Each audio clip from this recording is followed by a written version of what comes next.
Good to have you company wherever you're tuning in, all around Australia or indeed the world. Apologies for the lack of communication on our part, by the way, ladies and gentlemen. This is, of course, the latest instalment of the Platforms of the Gentleman Sim Racing Club and Thursday Night Motorsport. We've done the Channel 7 thing. We've done the channel switch to continue watching our coverage of Thursday Night Motorsport. You've had to switch over to a new YouTube video feed, a new live link, ladies and gentlemen. Apologies for that. That'll be par for the course whenever we do that baton change between Matt Schmidt and Andrew Neil, week in, week out. This is Donington Park in the UK. I apologise earlier, and amongst all the confusion, I think I might have uttered Brands Hatch there at one point. This Heat 1, we're going to go straight to the grid here for the open split of the Porsche Cup. Jason Douglas making he's made an appearance in the Porsche Cup here, alongside Sean Bonici on the front row. You know Jason, of course, from our elite split in the supercars on a Wednesday night. Tristan Koch, Adam Lavis, the second row. Bruce White, David Baz, the third row. Paul Wilson and Edward Rollo from the fourth row. Alan McDonald and Luke Wegener from row 5. We'll get those track positions those track conditions on the right-hand side there, Andrew. Left up for a little moment, please, because we'll have to dissect them in a bit more detail. There are 23 starters on the grid tonight, or at least that's what we're expecting. Barry Punter and Eduardo Zamora from row 6, Justin Cahir and Liam O'Connor from row 7, from row 8, Liam Amos and Stephen Gallacher from row 9, Shane Beaumont and Jake Cowman from row 10, Joel Hansen and Tom Pritchard. Sean Rigby, Travis Azzopardi, James Denton and Jacob McIntyre are all listed down the back end of the field there, although James is in race control. I can confirm that for you, and Trav is as well. So that just leaves Jacob McIntyre to maybe join the grid here. Sean Rigby, I think, might be in the wrong service, so I don't think he'll be lining up either. So we're ready to fire. Just the 19 cars on the grid here for the latest round of the GSRC Porsche Cup. This is race 1 of round 5, and we're bringing you the open split first before we get stuck into the elite split a little bit later on. Let's go to one trouble. We knew that was going to happen. Paul Wilson through the water, and it fired him off into the grass. They make it to the corner. Jason Douglas leads them through. They're slipping and sliding all over the place. Adam Lavis is gone. It's going to be carnage. Thankfully, Lavis is off the road and out of harm's way. Oh dear.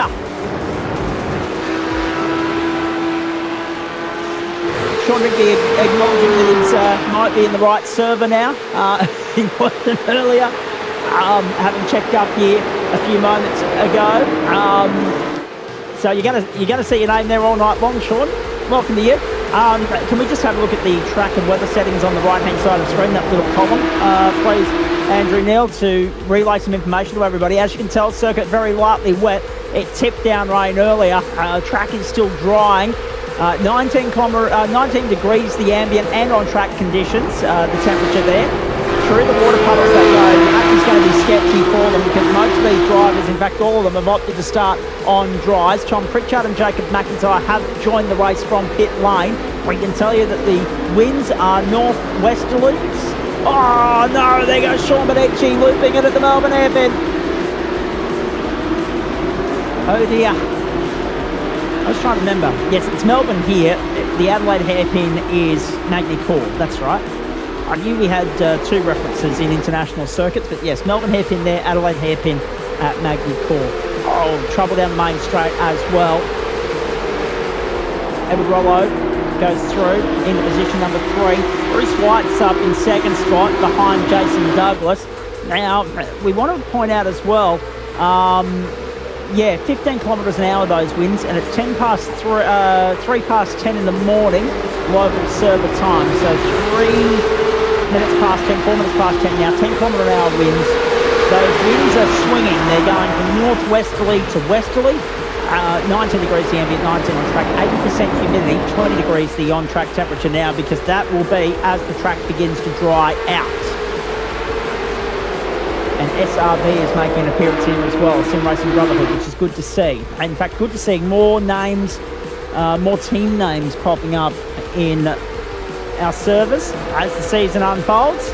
Like 2 of 10 here at Donington. Race 1, remember, we bring you race 2 from the elite split. And we'll bring you the results from all of the night's action a little bit later on. Bruce White's going to pick himself up a slowdown. Have a look at the lead for Jason Douglas.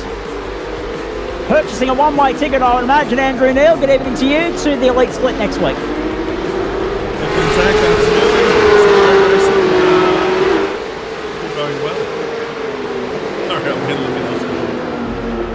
Oh, mate, you and me both.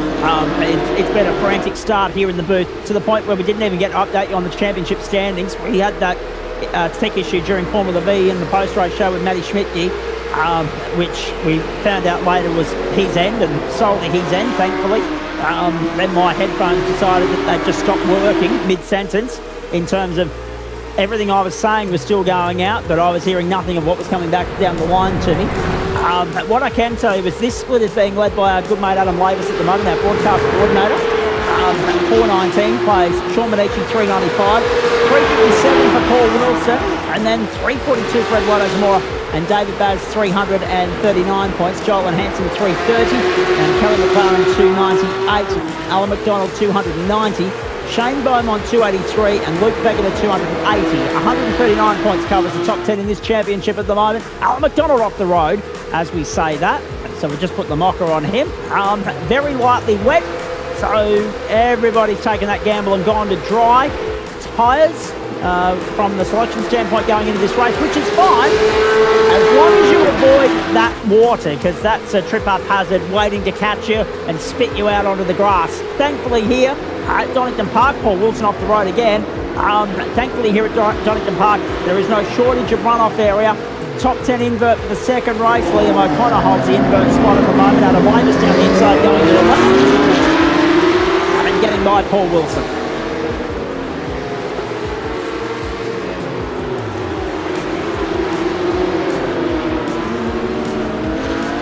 And hello to one G. Boyden, who's tuning in again as well, because I'm doing a little bit of multitasking of my own on the fly here. And I've just accepted his friend request on Facebook. Thank you, sir. Hello to Miller Motorsport. And that must be the water, they say. Oh no, Beaumont, Pritchard and McDonald all with mechanical meatball flags this time through as well. Oh boy, plenty of attrition to report early for you.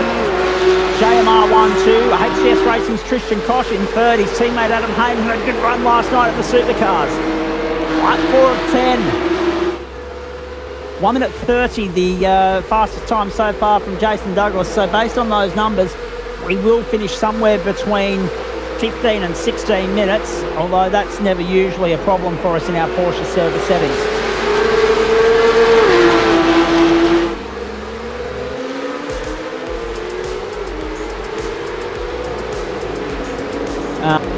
I apologise to the boys. They're actually nearly, if we get rid of the weather total on the right-hand side, I can read those comments in full. Thank you, sir.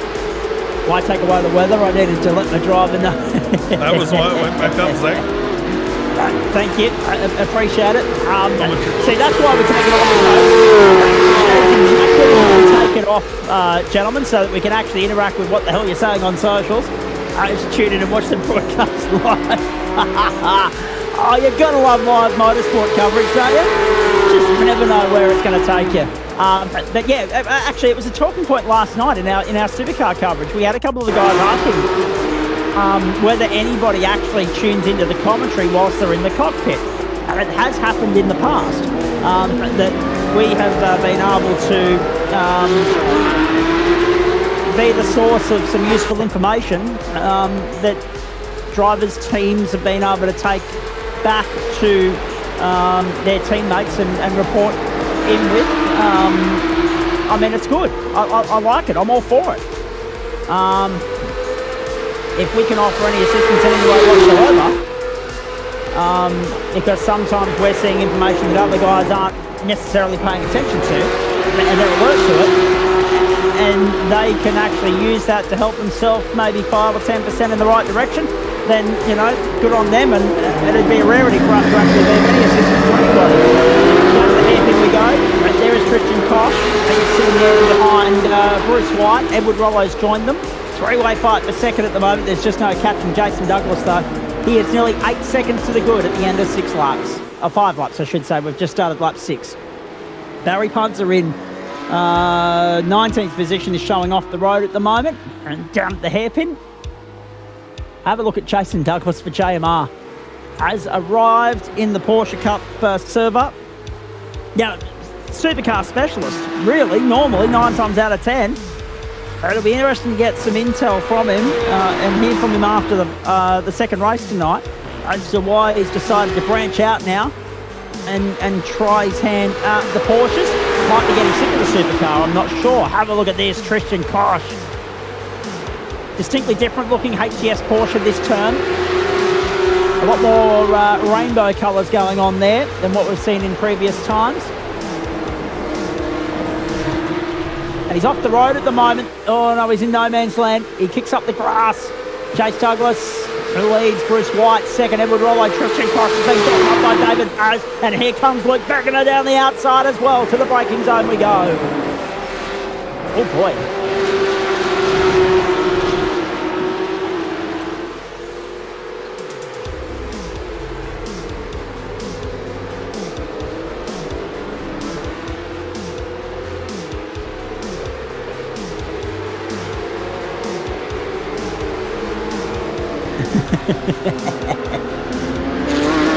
and that's exactly the point, right?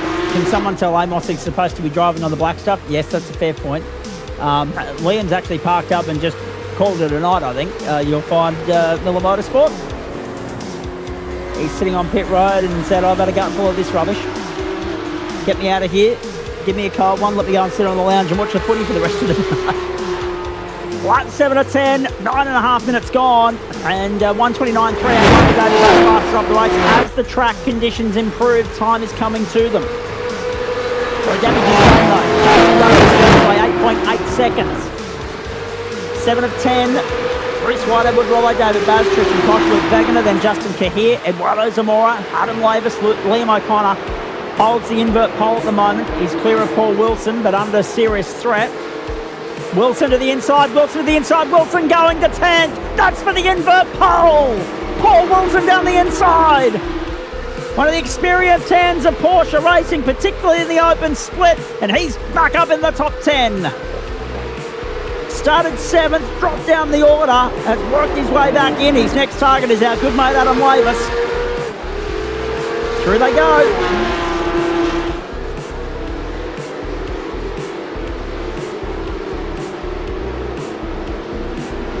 How good's this going, eh? Douglas, White, Robbo, Baz, then Koch, then Wagner, then Kahir, then Zamora, then Lavis. Lavis has been passed by Zamora. Lavis Scott by Zamora. Lavis Scott by Zamora on the inside. Next target, Justin Kahir. Oh, into the pit lane, Liam O'Connor. What's all that about, please? Sean Bonici's out of business. Sean Bonici's punched the fastest lap of the race. And then the old packet boss has come in and punted him. Butchered him off the face of the planet. Oh, we love Australian. We love the first world countries. Bonici, of course, joining us over from Alaska in the United States. Liam Amos, big crunch into the wall. And that concrete bites hard. Wow, off track for Stephen Gallacher, so that's going to help everybody out. Because McIntyre goes to 11th and Hansen goes to 12th and Gallacher to 13th and O'Connor to 14th and Kalman to 15th. Bonici back to 16th now, has re-emerged. So I don't know what's going on there. He's got some seriously weird sort of packet loss stuff going on at his end. The network connectivity not strong.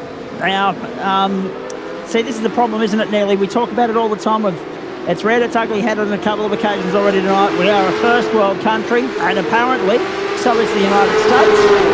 I say apparently because you never know. You hear so many different stories out of there, especially the last few years with their apprentice running the show.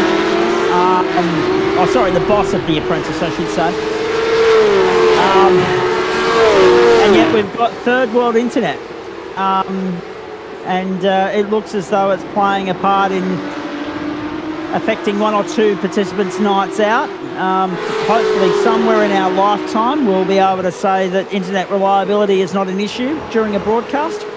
But the technical issues of the sim world and the mechanical issues of the real world, that's the comparison. Yeah, I think for Sean, he's not on the mainland. He is all the way in Alaska. True. So maybe the internet's not quite so good. Oh dear. And yes, you can tick politics. Oh no, Jason Douglas. Jason Douglas, same thing. What the hell? There he is, but he just dropped off the face of the planet for quarter of a lap. You saw him plummeting down the order on your totem pole. He's still there, but what on earth is going on? He's about to come to the last corner and see the white flag, and there'll be a few of them breathing a sigh of relief when this one is finished. Now Jake Cowman showing as dropping down the order. So there's some serious network gremlins tonight, ladies and gentlemen. We apologise. There's not much we can do about that. We're just going to persevere with them. We'll try our best to work through the teething issues. Don't forget, Elite Split coming up in a moment. Jason Douglas near faultless with the exception of that tech glitch scare a few seconds ago. 11 seconds to the good. That's better than a second a lap on the competition. No reason why that gap's not going to increase over the course of this final lap. Off goes Justin Kahir at turn 1. Justin Kahir is going to drop down outside the top 5, drop down to 10th. Maybe he can hold on to 10th. Hanson will hope that he won't be able to, because then he'd inherit the invert pole. Final lap, final time through the top of the circuit. We love Donington Park. A lot of runoff area, about 4 kilometres worth of motor racing real estate, and Jason Douglas has been a cut above tonight. First time we've seen him in the Porsches. And based on this, I dare say it won't be the last. And one thing's for certain, when we go to Spa-Francorchamps next week for 40 minutes worth of Porsche racing, he will be there in the Pro Split, in the Elite Split. There's no way out of that. Not with a blitzing performance like this. 11 seconds to the good. Last turn, checkered flag. JMR Motorsport on the top step of the podium in race 1 of round 5 of the GSRC Porsche Cup for turn 2 of 2026. Faultless and clinical. It's a 1-2 because Bruce White's going to come through and claim second. Nicely done.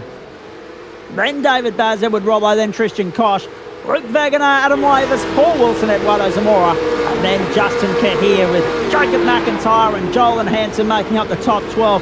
Justin Kahir, despite that late race incident, holds on to grab the invert pole. Oh boy. Up and Adam. Hey-ya. Adam Lavis finishes with the fastest lap of the race. Thank you very much. 1:28.731. And that's not bad considering that he was in the grass on the opening lap.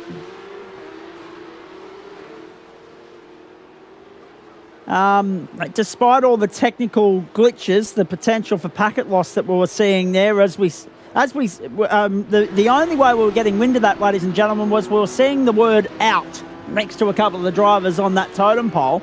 That's our alert to bring our attention to the fact that something's awry, something's not quite right. And we just saw them froze on their position of the racetrack.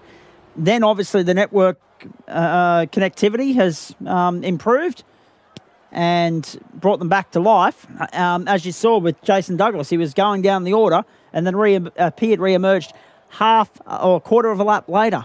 Astonishing stuff. Douglas, White, Baz, Robbo, Koch, Wegener, Lavis, Wilson, Zamora, and Kahir, the top 10. Invert top 10. So Kahir will take pole from Zamora for Heat 2. We'll bring you the results from that one later on. 11.29 seconds to winning margin for Jason Douglas. Welcome to the Elite Split next week, my friend. That's all I'm going to say to you on that. We're here with thanks to Flash Graphics and Trophy AI, merch.tgsrc.com and Disruptive Labs, and also Waste Options. It is terrific to have your company. It's a Thursday night that is delivering the goods. It's been a wild ride so far. It's bound to get a little bit wilder just yet. We're off to the Elite Split on the other side. Heat racing brings with it the opportunity to showcase both splits. The feature race over 27 minutes from the Elite Split, which includes a compulsory splash and dash right here on the other side of this short break. Don't go away.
You are seeing on your screen there, ladies and gentlemen, the tail end, the conclusion of race 1 of the GSRC Porsche Cup's 5th round for the Elite Split.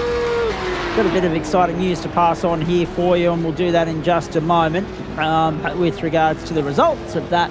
But in the meanwhile, let me go around the grounds whilst we get all that finalised and sorted and ratified. It's now raining at the Gabba, where Brisbane are up against Geelong. Geelong are, of course, leading that one by 11 points at the moment. The Gabba faithful are either ducking for cover or reaching for their ponchos. It's 8-9, 57 place, 7-4, 46. Across the road, where the rain's also about to arrive, at Suncorp Stadium, it is, or across town I should say, is of course the women's second state of origin for this season. There are just 9.5 minutes left in that match, and New South Wales are leading Queensland 14 points to 10. I've just lost all audio whatsoever, so I'm going to assume that my headphones have carked it again. So give me about 5 seconds to rectify that, ladies and gentlemen. Actually, no, the audio's come good. Must have just been Neely turning the music off on me. Yeah, Thank you. I just turned the music off, Sorry about that. Sorry, I was having palpitations for a minute there. I thought, what the hell's going on? Very lightly wet still here at Donington Park. This is the second race of the Elite Split. Let's have a look at the results from race 1. Oh, look at this. It's been a nice little rivalry all season. Bondi's got himself an Elite Split win in the Porsche Cup, and he'll be filthy at the fact that we weren't broadcasting it. He'll be absolutely filthy, but he and Chapman will come through from Rd-5 in a few moments' time. Ryan Jones, Dane Snadden, Paul Wood, Willie Blair, John Akers, Luke Brooker, Jason Wilkinson and Paul Rogers were the top 10 in that race for you. We do have a 5-minute warm-up here, folks, according to the timesheet, as opposed to the usual 2 minutes, so we've got a little bit of time to work with here. It is mostly dry. Whether it'll stay that way or not, it is the United Kingdom. Who knows? But if it does, it all sets fair and bodes well for a dry, clean second heat here for you in what is only our second sprint round of the season. And when we look at what's ahead on the schedule, it's a 4-kilometre circuit here at Donington Park in the UK. It is the third consecutive week in which we've been in Europe for a championship round, and we've got another 2 still to come before we head to Australia, then the United States, then back to Australia to round out the season. So Donington Park for sprint racing tonight, Spa for 40 minutes next week, then on to Zandvoort for a sprint round, Adelaide for 40 minutes, St Petersburg for a sprint round, and then on to Sandown for a sprint round. Now, what's interesting for mine in all of this, Neely, is I'll say good evening to you once more, and you've dropped yourself in there earlier. You reckon you were on mute a little while ago. We'll wait and see if anybody else at home can verify that for us. Great to have you along. Great racing here, but I'm actually excited for St Pete in week 9 already. Based on what we saw last night, it looks as though it's a ripper of a racetrack and should bode well for some good competitive action. Yeah, very possibly. It's getting a lot of attention at the moment, St Pete's. It's not one that I've jumped on and raced too much. I bought it literally just to put up the stream, so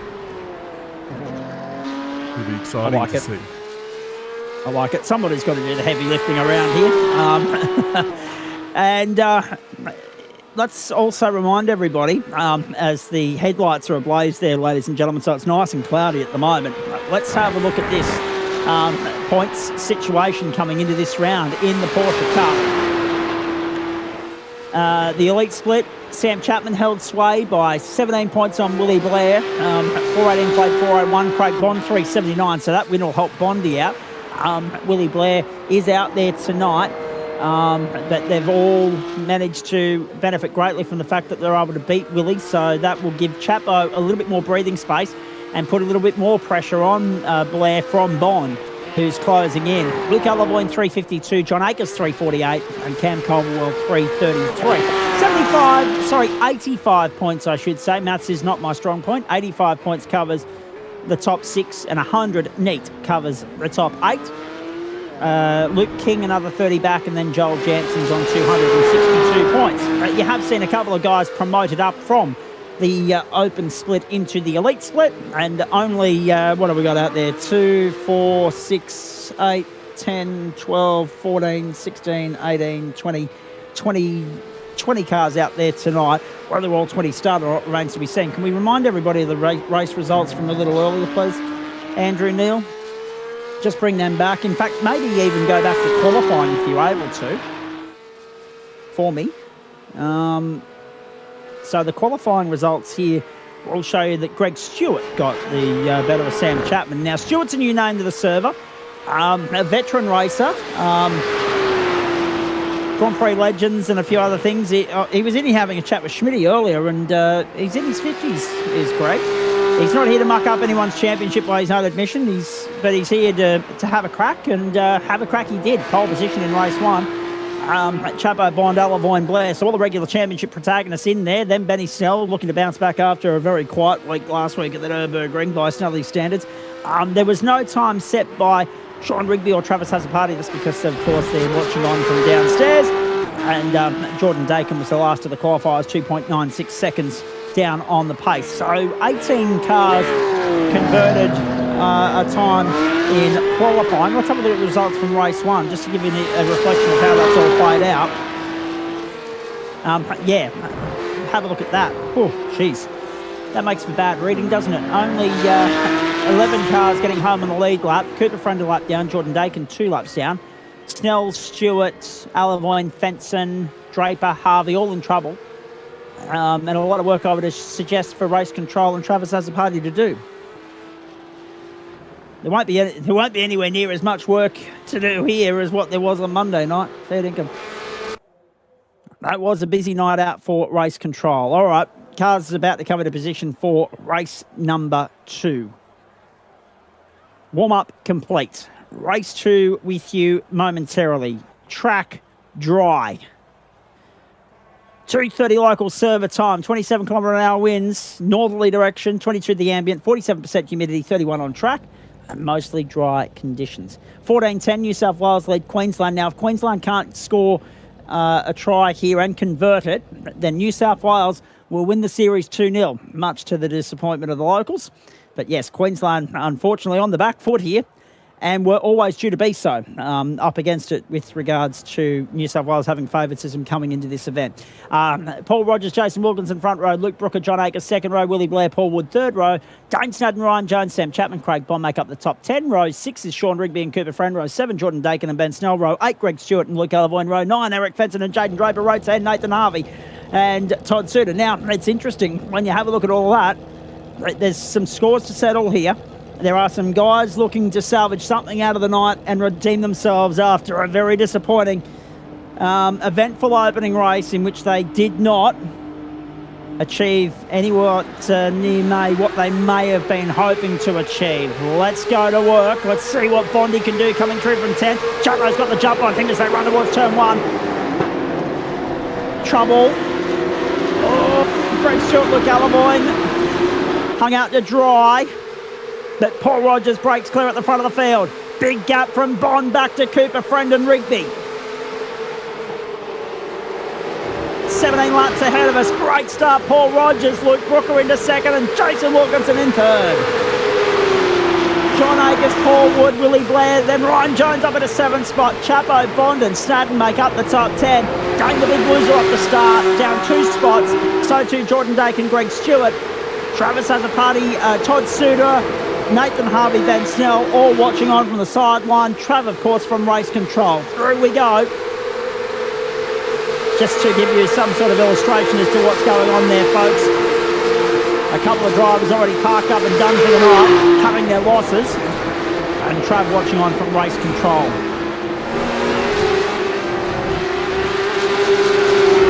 Greg Stewart, the newest name to join the platforms of the Gentleman Sim Racing Club.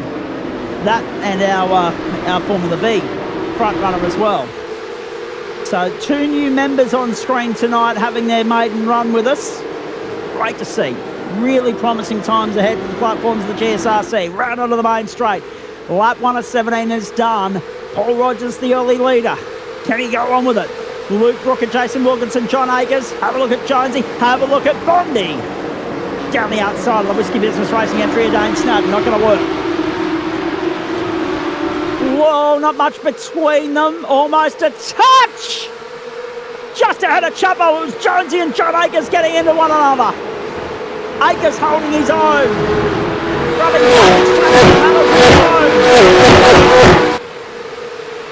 over track cam. Remember when 7 Sport did that back in 87? Trendsetters they were back then, Mike Raymond and his crew. Round we go.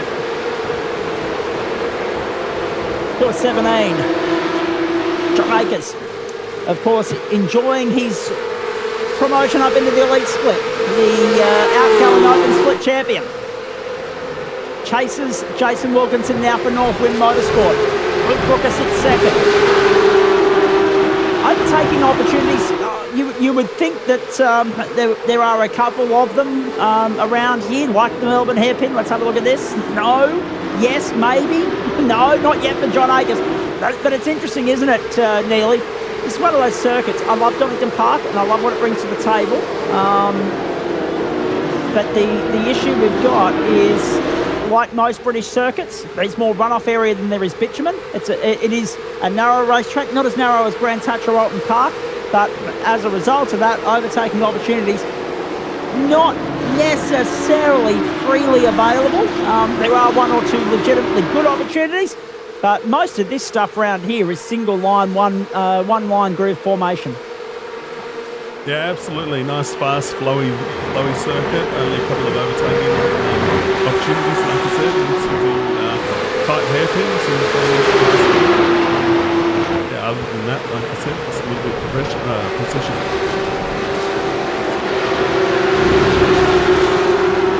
We can still. And time to run! And if that wasn't payback, I'm not here! That looked intentional. Return a serve from Chapo, and it's blown up in smoke, and Jonesy drops well down the order. Oh, the shots have been fired here. We need to have another look at that. That was definite payback from Chapo.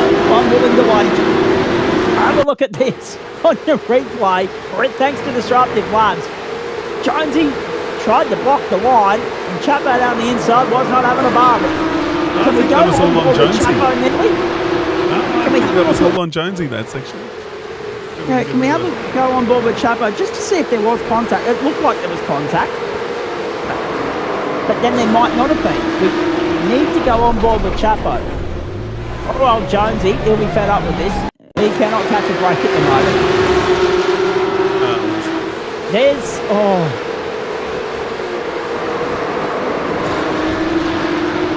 Chapo won't mind that, because now it opens up the door for him to go and have a look at John Akers, who's just got by Jason Wilkinson, actually. And Wilkinson slots in behind. We need to have another look at that.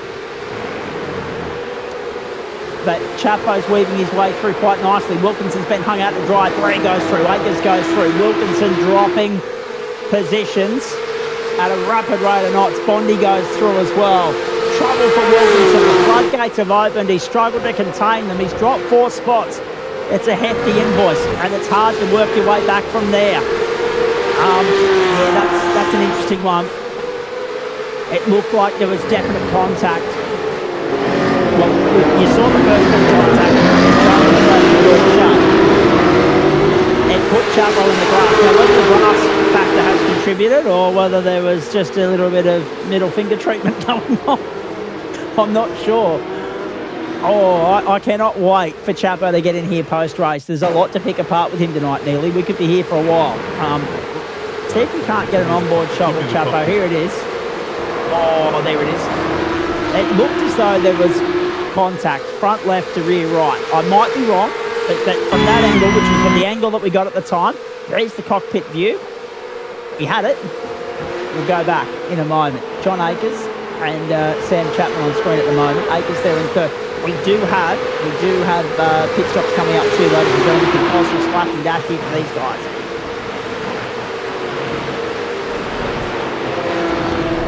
John Akers in third spot. Luke Brooker is second. He's 1.6 clear of third. Here's Bondi trying to work his way back through the field. That was always going to be the test for the youngster from Gundagai. He'll be absolutely chuffed at the fact that he got his win in race 1 and held off Chapo in the process to do it. There's an obvious rate of attrition that's played out around them, and there's some, battered soldiers, some wounded warriors There's a couple of, stories to pick apart there that we need to have a better look at. We don't have a clear picture of how it's all played out to result in the attrition that we've seen, and a few of these competitors obviously on the comeback trail trying to salvage something out of the night in race 2, or in Benny Snell's case, they've just parked up and can't even bother to done. So there's a lot of that going on at the moment. But at the end of the day, you've got to take those opportunities when they're presented to you. Bondi's done that. Race 1 victory was his, and he held off Chapo. And not dissimilar way to what he did in that battle for third, or second, I should say, in Mexico City. Or a few weeks ago at the start of this campaign, which was a cracking scrap, if you recall as well, Andrew. Pick a friend showing off the road at the moment, and he's half a lap off the pace, so we're going to be factoring in the equation here.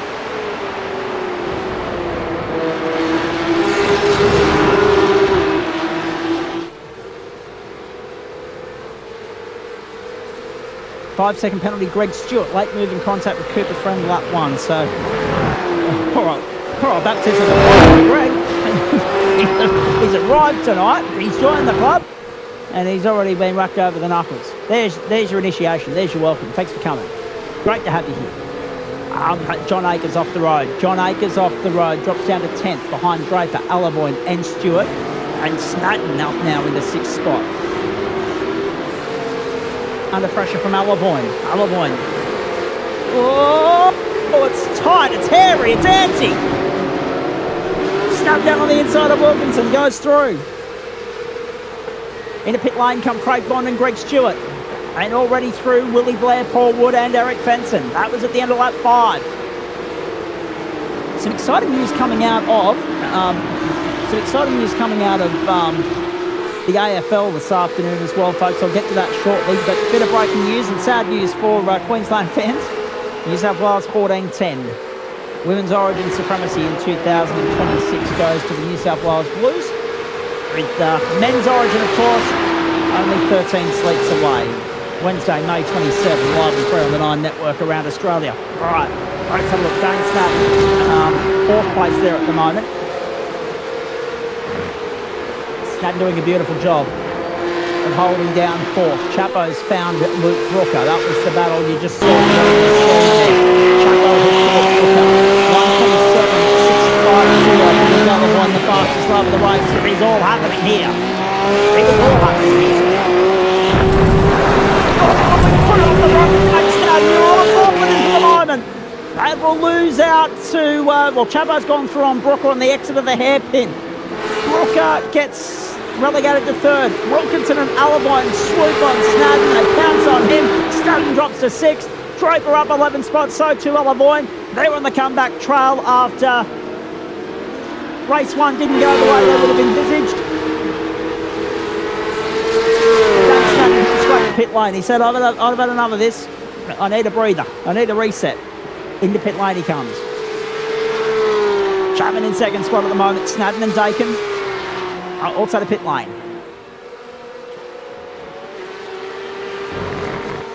I'm excited tonight. There's a lot happening. At the moment, we're on track for 2 different winners in the elite split, which will give us 5 for the night. And provided that we don't see a double up of race wins in the Porsche Open split, we'll have 7 different race winners tonight on the platforms of the Gentlemen's Sim Racing Club, which is just extraordinary. But the pace that Douglas has on board tonight, I reckon he will be doubling up there, no doubt about that. Yeah. I'm not surprised by that. I'm not surprised by that in the slightest.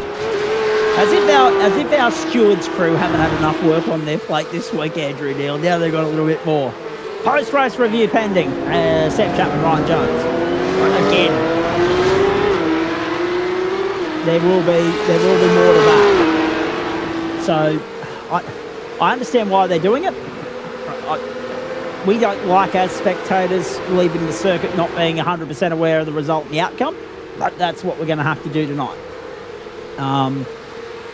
It'll be nice to obviously get to the bottom of that and find out, but when they cross the line tonight, everything is provisional until race control reviews the tape, ladies and gentlemen. They don't get paid enough, our race stewards team, and they've been working overtime this week. It's almost been a full-time job for them. Just getting through the headlight debacle of Monday night. And then Alan Warner makes it to pit road. Let's have a look at this again. There's the initial bit of contact. And there, I reckon that was the second bit of contact. But again, if we can grab that from Chapo's on board, and I know you're trying to do that for me, Neely, and I appreciate the struggle that you're under at the moment. Let's try one more time. Having with that, let's try. Okay, so Chapo, we're on board with Jonesy. Now, actually, to be fair, you might be onto something there, because as we've had a look at that and we've gone on board with Jonesy, I didn't hear anything in the earpiece to suggest that he got a helping assistance with that spin. Maybe it was just a case of Porsche doing Porsche things, and he has a bit of history with Donington Park and that quarter. Hello to Dan Yeaman, who inherited a Super Formula Light win off Jonesy, who bowled it wide at that corner in a similar fashion on the last lap of that Super Formula Light race. Righto. Let's go back. This is Jonesy again. Oh, a second lose for Jonesy. Oh, that just adds insult to injury, doesn't it? If he hadn't already had a gutful of tonight. The poor bloke. Look who Chapo's caught. Chapo's caught up with Paul Rogers. So whilst Bondi's the best placed of anyone to a stop so far, and there's 4 seconds off Jonesy, Chapo has caught Paul Rogers for the outright effective race lead. Now, there's still a pit stop to play out here. Compulsory pit stop window is open. Jason Wilkinson's off the road. The top 6 are yet to stop. Wilkinson is in 5th at the moment. Jones is 6th. Well back on the top 2 that we're looking at on screen at the moment. Interesting to see the strategy on Chapo. Chapo's very well placed here, Nearly. Yeah. Yeah, absolutely. He's lapping about half second quicker. And no doubt probably doing a bit of fuel saving at the same time. Yeah, and that'll bode well for his pit stop strategy. As soon as he comes to pit lane, as long as he doesn't fluff it in any way, shape or form, or along pit lane, as long as he hits his marker, as long as he pulls up,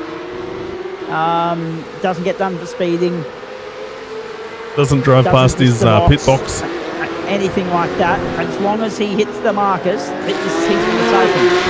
Because we know that he's better on the fuel saving part of the racecraft compared to, whoa, off goes Greg Stewart, just driving through the kitty litter, and Bondi's being bowled wide there. Willie Blair's gone through on the inside. Oh my goodness me. Tell you what, Bondi got his rough racing. He said it the other night, I like door banging, and there it was. And you know what? I'm glad he put that on the record too, because it meant that I didn't have to do it for him. The only thing he said to me after the fact was, he said I was going to have a gripe about parity, the whole Ford and Chev thing, and he said I didn't, I should have. If he's in here post-race tonight, which he usually is, we might get him. We might throw some bait on the reel, on the line, and hook it in. See absolutely, what we can get. 100% the same car. Paul Rogers and Sam Chapman and Luke Brooker and Jaden Draper and Ryan Jones. They're the only 5 yet to stop so far. Blair has got a rear view mirror full of Craig Bond at the moment, and Paul Rogers is getting the hurry up from Chapo. Although Chapo, I reckon, is happy to sit there if Rogers isn't holding him up. If Rogers is holding him up in terms of lap speed, then Chapo will have no choice but to make the move. But for the moment, Paul Rogers seems to be holding his own okay. Here he is, Chapo's in. So he's peeled off at the end of lap 11. 6 to go. Can I just stress that we probably could have got an 18th lap in based on time, 27 minutes. Yeah, we probably could have got an extra lap in, but that's okay. I won't say no to an early mark. The odd vocal cords have got too much of a workout already tonight thanks to Formula V. 128.014 for Ryan Jones. The top 4 continue on. Jonesy resumes in 5th spot, but importantly for Jonesy, and unfortunately for Jonesy, Chapo's come out ahead of him, and he's come out well ahead of Blair and Bond. Oh, wow. 6 seconds. 6 seconds. Chapo is clear. of Blair and Bond. Chapo's race for the taking, ladies and gentlemen. And there's his nemesis from earlier, just in the rear-view mirror. Oh, you'd love to be a fly on the wall for that post-race investigation, that steward's hearing, wouldn't you? Yes, indeed. Chapo better get a move on. There could be some redemption coming. Well, I don't know who fired the first shot. We've only seen that strip, that straight of action there. Whether there was some argy-bargy before Jonesy got on the defensive, I'm not sure. In comes Paul Rogers. Off goes Greg Stewart again. So Stewart's well off the road, buried in the sand. A blowout at the Gabba as we go around the grounds. Geelong 94-58 on Brisbane. There are 2.5 minutes to go in the third quarter. Brisbane on the back foot at the moment. On the ropes. Oh, how's that for a rejoin? My goodness. So Paul Rogers rejoins just ahead of Ryan Jones. Now has been overtaken by Jonesy. Jonesy's still got to stop though. The problem for Paul Rogers is he was very lucky because we were talking last night about the contentious nature of pit exits and rejoins, right? Jonesy again putting two wheels in the dirt. He's getting very well acquainted with the grass and dirt of the Donington Park real estate tonight. But the problem is if Jonesy wasn't alert to Paul Rogers rejoining the circuit there and wasn't able to deviate his line, they could have ended up nose to tail and it could have been a monumental shunt. So they're very lucky in the sense that Jonesy was alert to Rogers re-entering the circuit. Otherwise, that could have been front end meeting rear end at a rather high speed. Through goes Bond in 7th spot at the moment. Still giving Willie Blair, I should say, a bit of a hurry up here. And the problem is they've lost ground to Rogers. So Paul Rogers leads the last 2 seconds. Jones is a second ahead of him, and Chapo is 2 seconds up the road. So it's a net gain of 2.5 seconds for Chapo ahead of Paul Rogers. In come Luke Brooker and Jaden Draper. That cleanses the field. Jones is in now as well. Field cleansed. We're racing to the checkered flag as the rain starts trickling down here in Ipswich as well. A wet old night in the alleged Sunshine State. I say alleged because 9 times out of 10 it's not sunny, it's raining. And when it rains, it properly does so. Up here, ladies and gentlemen.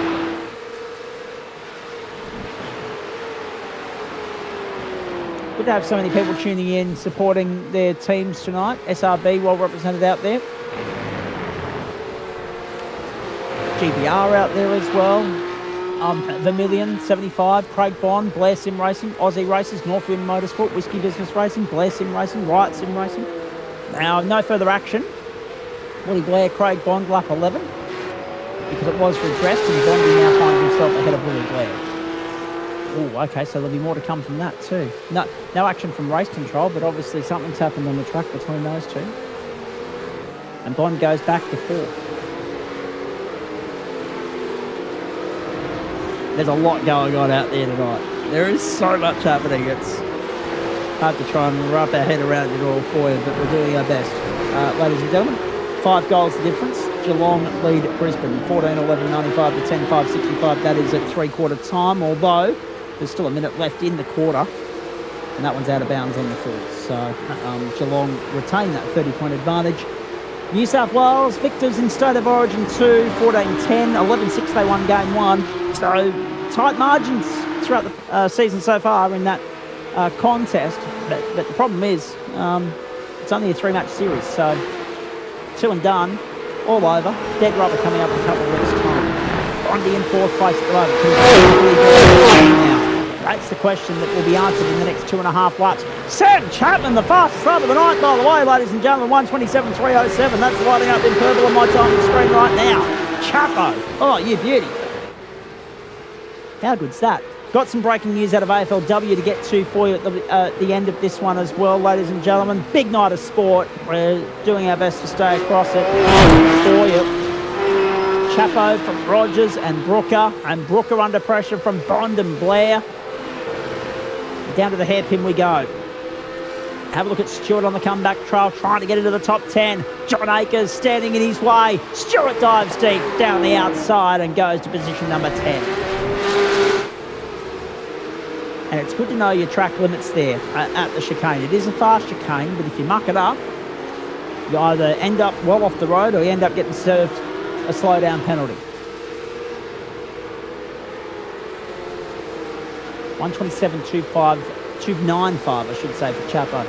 That time through. 2 to go. And again, I'm going to argue. I will argue the point. I'll argue it till I'm blue in the face. But we probably could have gone 18 laps here. How do I You don't want to speculate, Zach, but do you think Chapo's got his eyes forward trying to get this gap out just in case there's a bit of a post-race penalty? Just in case there's a little bit of an invoice coming his way? Yep. Actually, no, I do want to speculate. I do, and I'm happy to. But yeah, he's out to 4 seconds. But if it's not a 5-second penalty, if it's more than that, if he gets a penalty, and that's a big if, then yeah, he's toast. And it's only 3.9 to Paul Rogers at the moment. He needs to find a second, at least, because the smallest penalty he'll cop from race control, if he is to be issued a penalty, would be 5 seconds. So he needs to go like a scalded cat on this last lap. And that is about to begin for you. White flag in the air this time through. Again, I'd argue we could have got to 18, but I'll have that conversation with the powers that be another day. Across the line we go. I'm choosing my battles as wisely as I possibly can this week. Bunny's back on deck after slacking off in Germany earlier in the night. And Chapo has 4 kilometres to go. 4.6 the advantage over Paul Rogers. Rogers under pressure from Brooker and Bond, although I think Rogers is going to be okay. It's Brooker more that's under sort of real threat here. Bond and Blair, then Wood, Draper, Snadden, Alavoine, Stewart, and Akers. We've got Jace Douglas standing on by. I'm going to drag him in to the broadcast room, the booth here in just a moment. Jace, I'll be with you shortly, mate. We're on the final lap of the elite split here. Stand by. Bondi chasing Brooker for 3rd. Can he go to the outside and get it done? That would be bold. Maybe trying to lure Brooker into a mistake. The over and under. Have a look at the crafty gamesmanship of the boy from gun to guy. He's gone to 3rd. On the final lap. And here comes Willie Blair down the inside of Brooker as well. The battle for 3rd not yet done. Bondi holds 3rd. Less than half a lap to go. Chapman and Rogers are going to come home 1st and 2nd quite comfortably. Chapo has got the margin out beyond 5 seconds. Checkered flag in the air, and Chapo provisionally has yet another win in the Porsche Elite Cup here on the platforms of the Gentleman Sim Racing Club. It would be his 2nd win of the season if he gets to retain it. Round onto the main straight. Rogers has gone 2nd. Bundy's on the podium, and another podium for him tonight. To go with his race win earlier, he'll be chuffed with the fight back, no doubt. Willie Blair, Luke Brooker, then Paul Wood, Jaden Draper, Dane Snadden, Luke Alavoine and Greg Stewart. Provisionally, the top 10 for you in the elite split on the platforms of the Gentleman Sim Racing Club. What was the 7th race of the season? There's another 9 to come in the second half of the campaign, which gets underway next week at the Circuit de Spa-Francorchamps. All right, just to alleviate, allay the fears and questions of the guys that are watching on from the YouTube comment thread at the moment. Yes, similarly to what we do with our GT3 server, on a Monday night we have 3 splits there. We have AM, Pro-Am and Pro. And we divvy up the broadcast schedule. There's a 14-race championship, 7 races from the Pro split, 4 from Pro-Am, 3 from Am. We do the same here now that we run the Porsches across 2 splits. So whenever there's a sprint round, you'll get at least 1 race from the open split and a 2nd race from the elite split. In the 10th and final week of the campaign, you'll get 2 races from the open split and then the 3rd race from the elite split.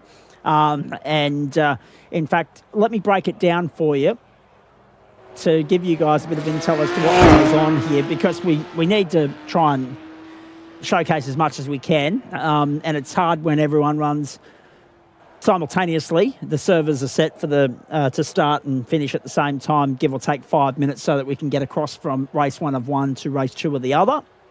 That doesn't just happen at the click of a finger. So next week for week 6, we will showcase the action from the open split from Spa. Then the elite split will be race 2 of the sprint round from Zandvoort. The open split will be heat 1. Week 8 will be the elite split from the Adelaide Street Circuit. 1 each from St. Petersburg, open, then elite. And then the 2 heats from the open split and the feature from the elite split from the super sprint at Sandown in a couple of weeks' time. Chapo, provisionally, the winner there. Paul Rogers, Craig Bond, Willie Blair, Luke Brooker, Paul Wood, Jaden Draper, Dane Snadden, Luke Alavoine, Greg Stewart, I know, got a penalty earlier in the piece as well. So that will probably put him behind John Akers.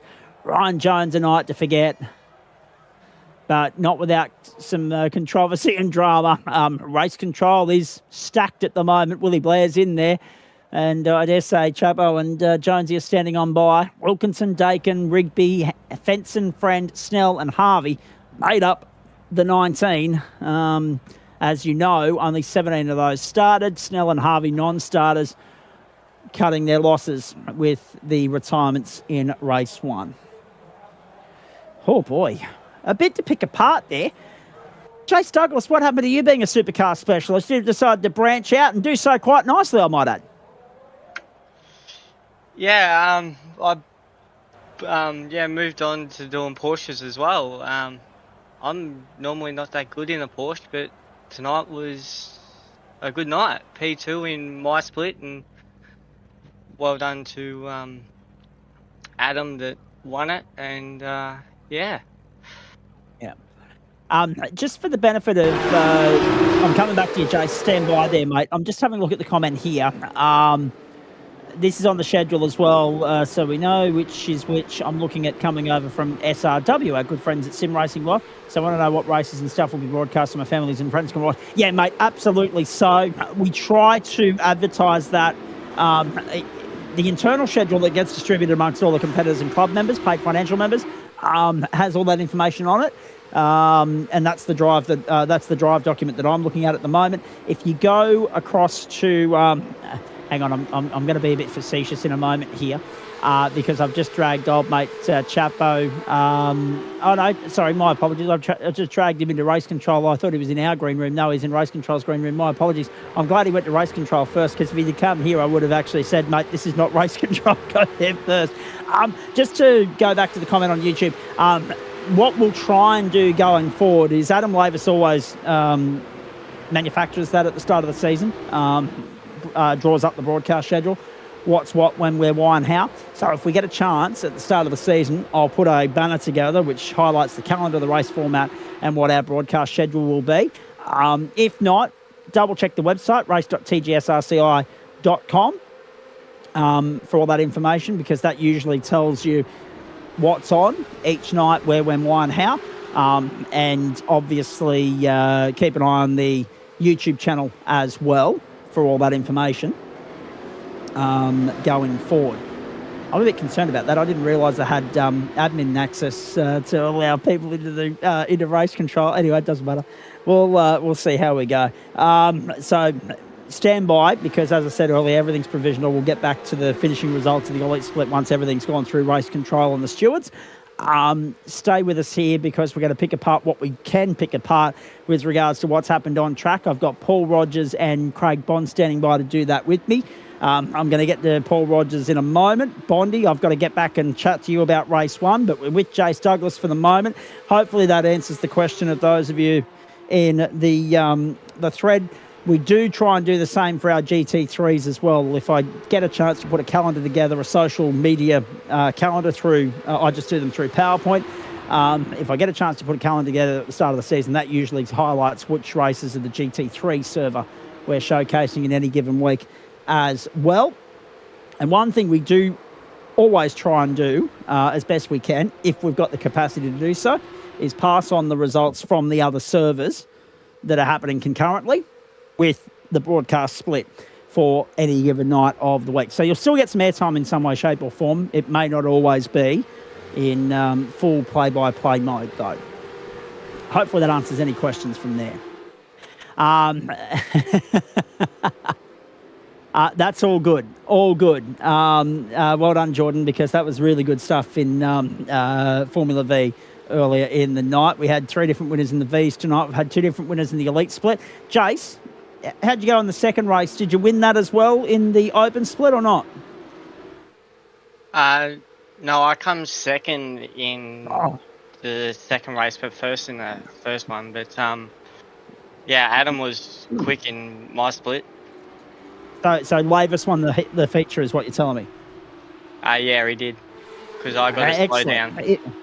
He'll be a happy chappy. That'll make up for a lackluster run in Formula V. He'll be chuffed with that because he's obviously in contention for the championship there at the moment. But I would argue, this is interesting, right? Because it caught me off guard. I was like, hang on, he was here last night. This isn't Supercars. What's going on? So why now the decision to branch out and test yourself in Porsche waters, mate? Bruce, my other teammate, dragged me into it. He said to me, come and do Porsches with me to help me out. And in the first heat, we come 1-2, and then the second, well, I come P2, and he got a 15-second penalty, sadly. So I don't know where that puts him. But yeah, to get into Porsches, I don't know. I personally don't like Porsches, but it's worth a shot. Indeed. Let's also highlight the fact that with an 11-second win in race 1, I wouldn't mind betting you might find yourself in the Elite Split in the coming weeks. If you opt to continue to give the Porsches a crack, mate, based on what you've done so far, are you tempted to come back and keep chipping away at it, keep working on it? I'm tempted to keep driving a Porsche and supercars. Totally different cars, one's with ABS and one without, but yeah, it's a different style of car to get used to, trust me. Yeah, it is. Although that being said, I would argue with the first and second, you've gone all right with the process so far. There's obviously so many differences between that and the supercar, though, mate. Oh, it definitely is. You know, with a supercar, you basically controlling the rear end all the time because there's no traction control or ABS, where the Porsche's got traction control and ABS, and yeah, you got to not wear the tyre either, where in the supercar you're on the tyre all the time without trying to use it, and yeah, different braking points too, which is difficult to get used to. Indeed, that is the case. Now, let's have a look at what's going on for the balance of the season. The calendar reads like this, right? Next week we're off to Spa, then to Zandvoort for sprint racing, Adelaide for 40 minutes, St. Petersburg for sprint racing, and Sandown for super sprint racing. So I would argue you're familiar with at least 3 of those circuits because you got to run around St. Petersburg last night. What about Zandvoort and what about Spa next week? What are your thoughts on those? I don't know. I've never driven a Porsche around there, so I'll have to wait and find out. Okay, let me ask you this, because this is quite interesting, right? Because we loved seeing you out there absolutely tearing it up, right? The first thing I said was he's going to get an invitation in the mail tomorrow promoting him up into the Elite Split without shadow of a doubt. And I think Adam Lavis will be very happy to see you bugger off up there as well. But in saying that, how would you go about this if you were to commit to the Porsche going forward? How does that take away from any preparation time you put aside for the supercar? How would you manage that balancing, juggling act? I'm not sure. I'll have to organise that with the boss. But yeah, it's going to be difficult. Maybe I do both, but focus on Wednesdays on Wednesday nights to do these, and then become today. Maybe do more practice afterwards. I like, by the way, the way in which Bruce was able to rope you into it, for one, and B, how, as we sit here post-race, you're sitting there with the first and second next to your name, and you're not ruling out more of the same, coming back and giving it another crack. Could I argue that it might have been a different story had it not gone to plan, had it been an absolute SH1T show? Definitely. I love it. I appreciate the honesty, mate. Hey, Donington Park, great racetrack. Technically challenging because there's no margin for error. There's grass waiting to trip you up either side. In race one, particularly for you guys tonight, there was water waiting to catch you and spit you out the other side as well. So you had to pick your line and pick it right. You had to sort of tighten that up a little bit. You couldn't use as much of the real estate as you would like because, as we say, with those puddles there on slick tyres, they were a booby trap. But really, the other thing about Donington Park as well is, even though it's a little bit wider than some of the other British circuits, overtaking opportunities don't always present that easily, do they? No, they don't. And with standing water, well, it's difficult because it just stays in one spot because there's no runoff for the water at this track, except maybe a few hills that they may be sitting on, but other than that, yeah, it's a difficult track to overtake and get right without getting many off tracks and slowdowns and stuff like that. Were you happy to see that it was nice and bone dry for race 2? I prefer race 1 in the wet because yeah, I'm used to that with racing go-karts and stuff, putting slicks on and just going out there and practicing and making sure I don't hit standing water and stay on the dry line.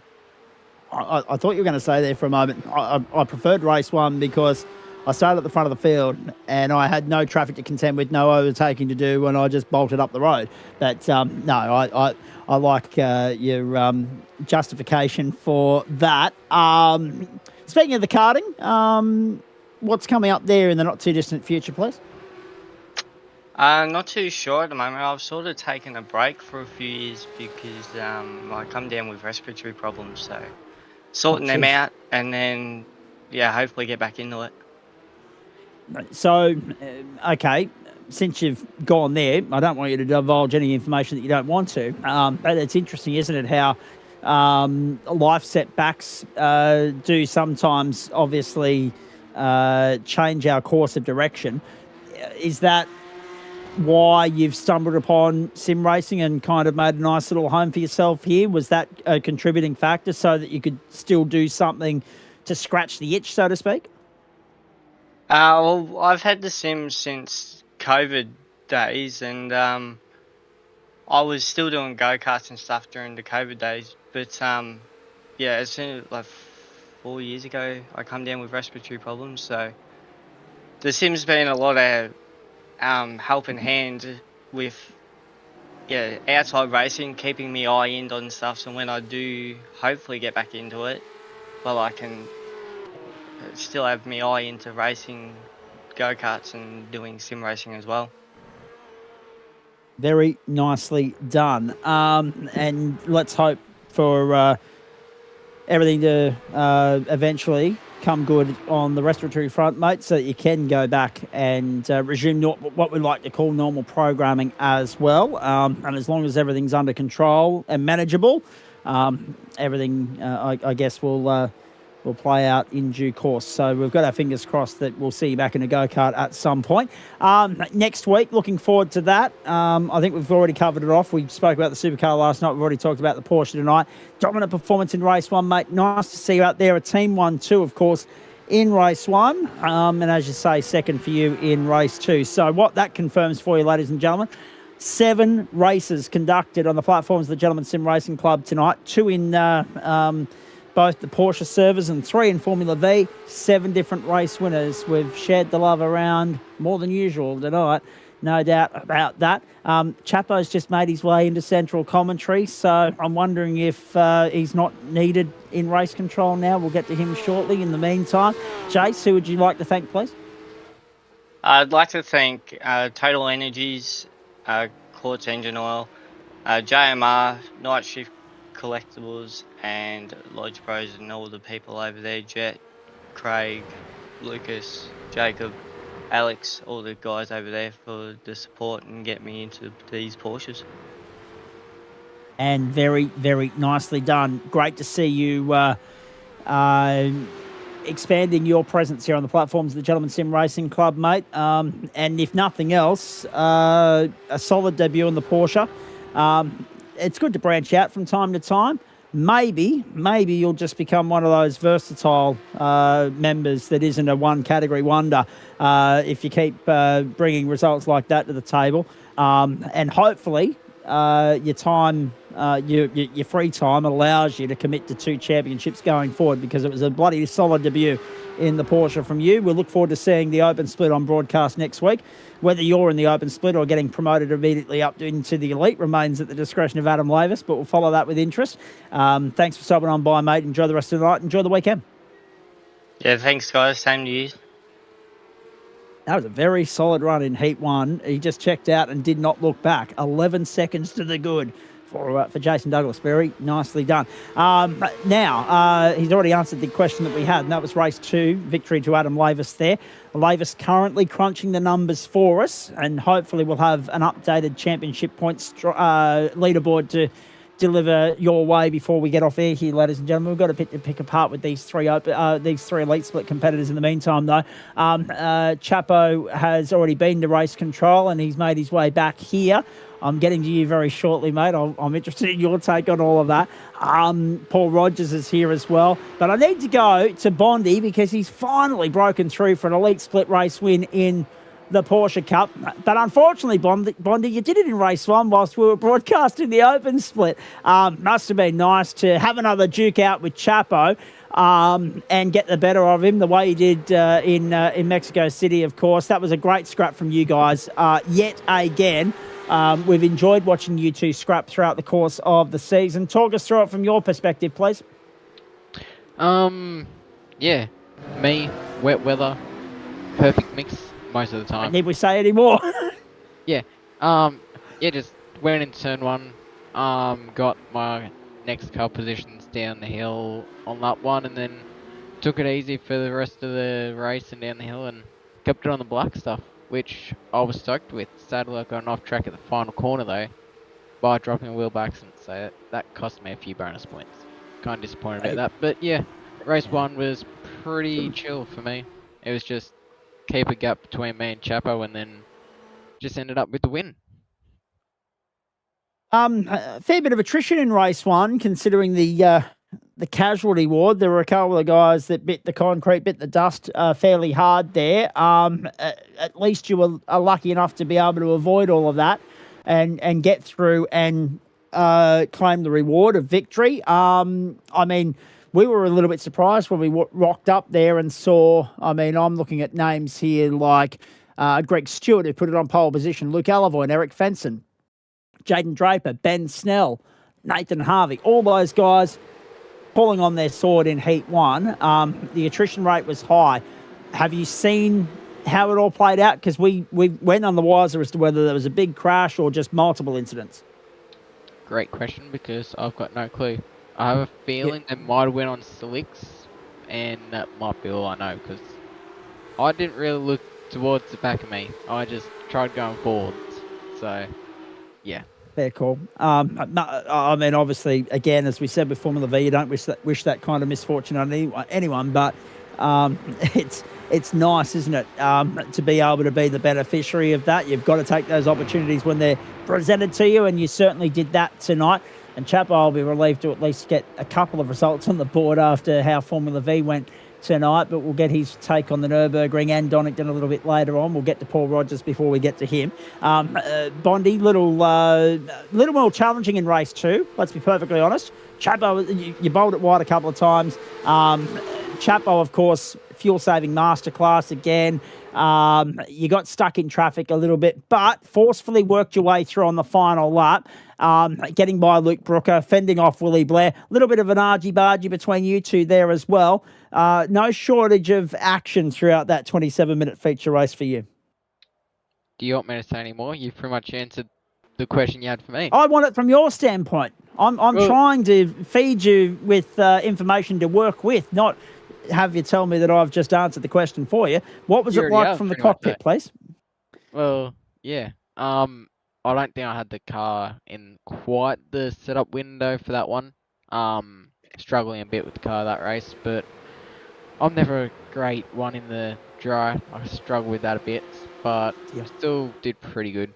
Got caught with that traffic early on and couldn't quite get past, and then once I got past, I got a bit more lap time going, and then momentum, and then me and Willie came together down that back straight or whatever. So yeah, that was fine. I guess is hard racing at the end of the day, and I'm not complaining. So yeah. Yeah, I was going to say, I was hoping you'd give your take on the incident with Willie because we got the memo through from race control. No further action because it had been redressed. So because you went ahead of him, that leads me to think that the initiation of that might have been from him, and that's why he went and paid race control a visit after the race. I think, yeah, well, I was overtaking him, whatever, and then, yeah, probably half a dozen laps later, he redressed it down straight, but I didn't know if it was a slow down, what was going on, so I just left that between him and race control to organise, so, yeah.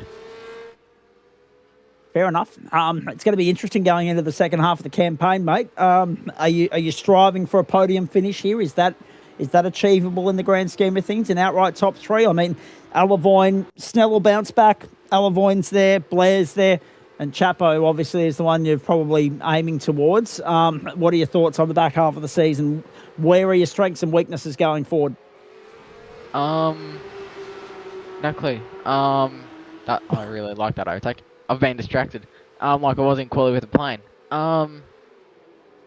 Yeah, I'm hoping for a top three. I'm still third at the moment. I'm 8 points off Willie still, which I'm kind of shocked about. I thought it would have been a bit closer. If not, I was promoted to second. But yeah, we'll keep fighting until then. I think we'll be fine. Definitely should be around that top 5 at least. But I'm going to aim to get a bit more silverware at the end of this season with this series and a few others actually. And we're looking forward to hopefully seeing you in the thick of it towards the back end of the campaign as well, mate. Hey, quickly, because we didn't get a chance to touch on it last night, and I'm running out of time with you. I need to move on to Paul Rogers and then to Chapo. Karting, real world, how's that all going for you, please? Yeah, had Wagga last weekend. Got myself a win, clean sweep, and then I ended up helping 3 other drivers over the weekend. So got a 1, 2, 3 in K3 senior light with me, Harry, and Stella, and then got Ollie P3 in junior light. So pretty happy with that for the team last weekend, and then this weekend we're going down to Rochester Saturday, New Merca Sunday for the first round of the Bradley Jones Challenge. Jeez, you're going to be busy. A lot of miles on the road for you this weekend. Hopefully it goes well. Spa's the next stop in this series. How do you reckon you'll fare there? I'm not a fan of Spa, but then let's go look at F3 there the other day. So exactly. Exactly. Oh yeah. dear. We'll see what happens. It'll be all Indeed right, I we hope. will. All right, let me get me out of trouble. Thank whoever you want to thank, mate. Here's your opportunity to do so. Thanks to the club for what they do, broadcast, you for the commentary, Zach. All my sponsors, Craig Point Racing, Bond Motors Gun Guy, South Gun Guy Automotive, Gun Guy Tilt Trays, Karoo Enterprises, and yep. And yeah, I think I said Referee Go Kart Center. Yeah, I'm already forgetting. But yeah, thank you. Go out of here and get some sleep before you forget any more. Thank you. Well done on the win and well done on the podium for the round as well, mate. Appreciate you stopping on by. Yeah, thank you. I better go get packed. Speaking of podiums for the round, Paul Rogers, nice recovery from you. 10th in race 1, but held your own to fend off the competition, except for Chapo, of course. He kept you honest and one-upped everybody on pit strategies. He so often does. There's no harm in, there's no shame in being outdone by Chapo on fuel strat, right? But talk to me about what it was like from your perspective, mate, because 10th in race one, that doesn't paint necessarily the cleanest picture with regards to the pace you brought to the table in race two. Were you caught up in any garbage in race one? All the garbage I caught up in race one was my own doing. So Oh, no. I didn't look at the weather forecast or anything like that. I just jumped in happily and then went, oh, I've got no grip. So yeah, I managed to throw it away into the last corner on about lap 3 or something. So recovered to 10th, which got me pole, which I was happy about. I thought my pace in the dry was reasonably handy, so I thought maybe I could get a top 5 in the feature. But then, yeah, I held my own the first few laps with Luke Brooker, and then I started to put some time into him, and I thought might be on for a podium here.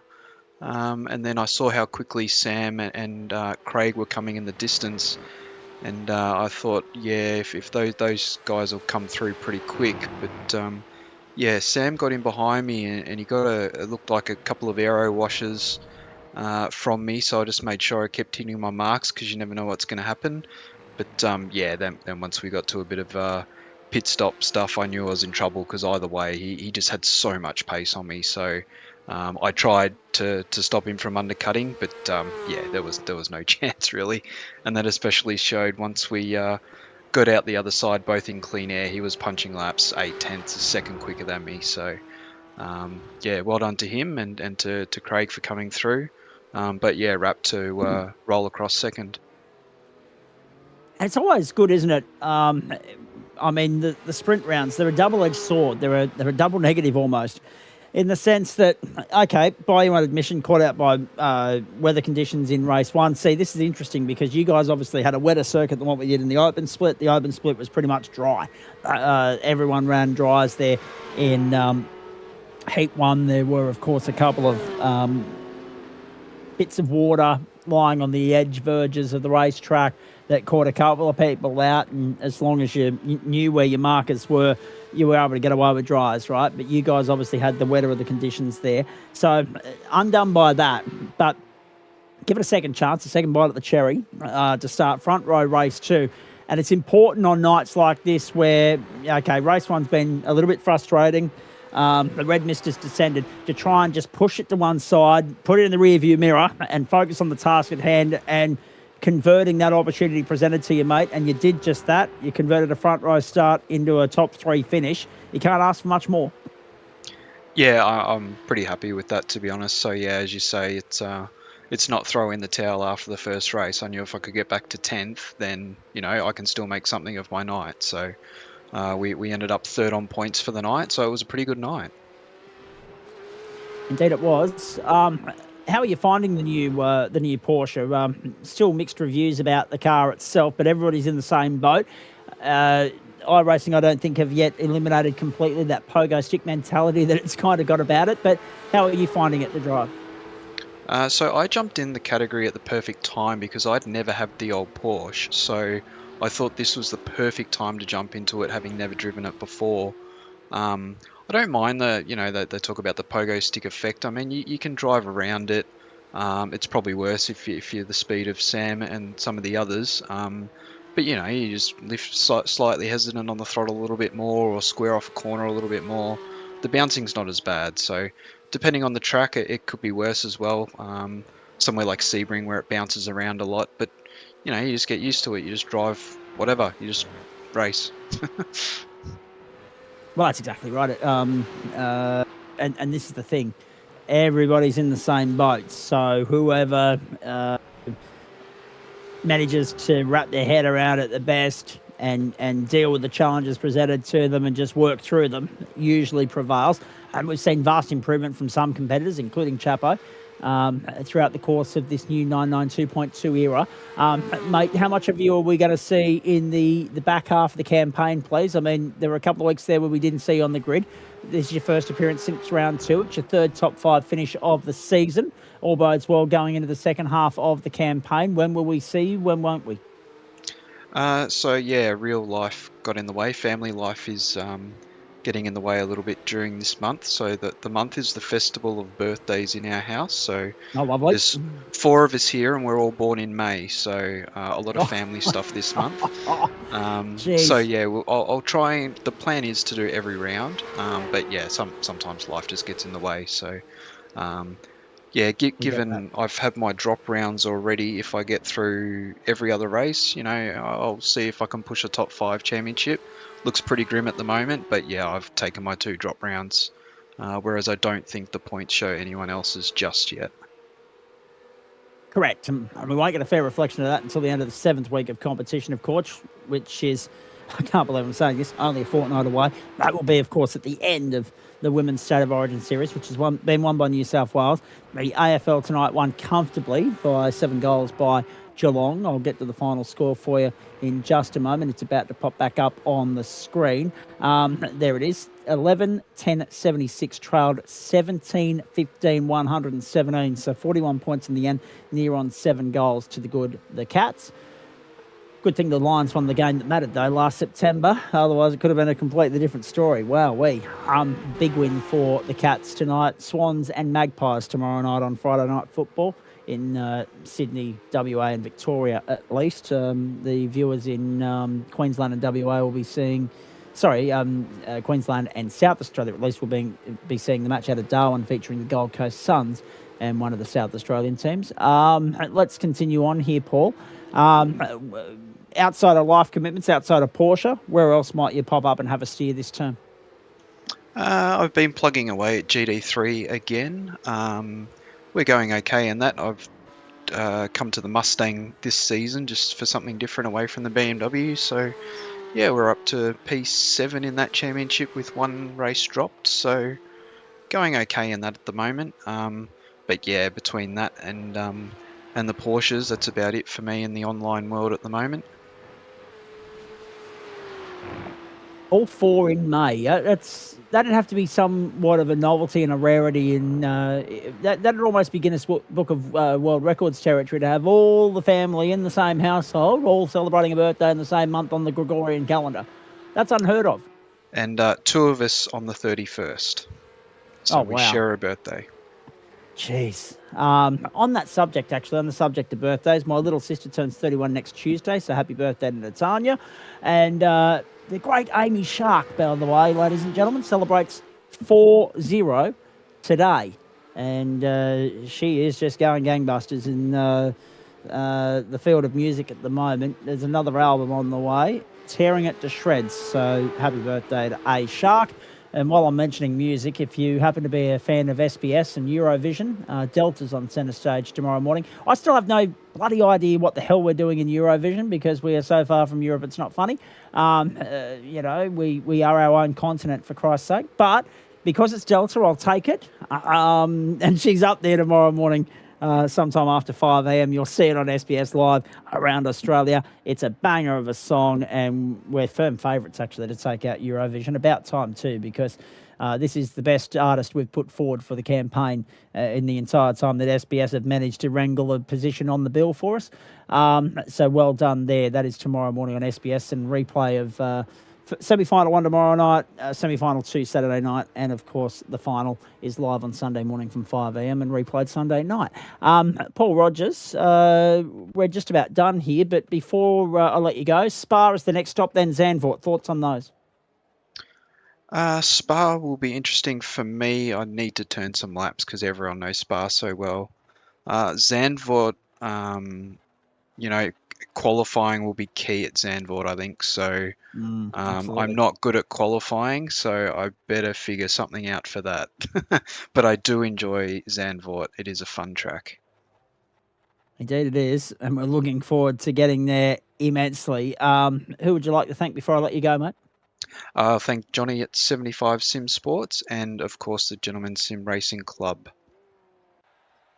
And we'll thank you as well very much for the show you put on tonight, for being part of it, and for stopping by and having a chat with us post-race, mate. Nice to catch up with you, and looking forward to seeing more of you out there as the season goes on, and enjoy the Festival of Birthdays. All good. Thank you. Will do. Busy time of the year in the Rogers household. and I'm going to be perfectly honest. For us, it's December, January for the Caven household.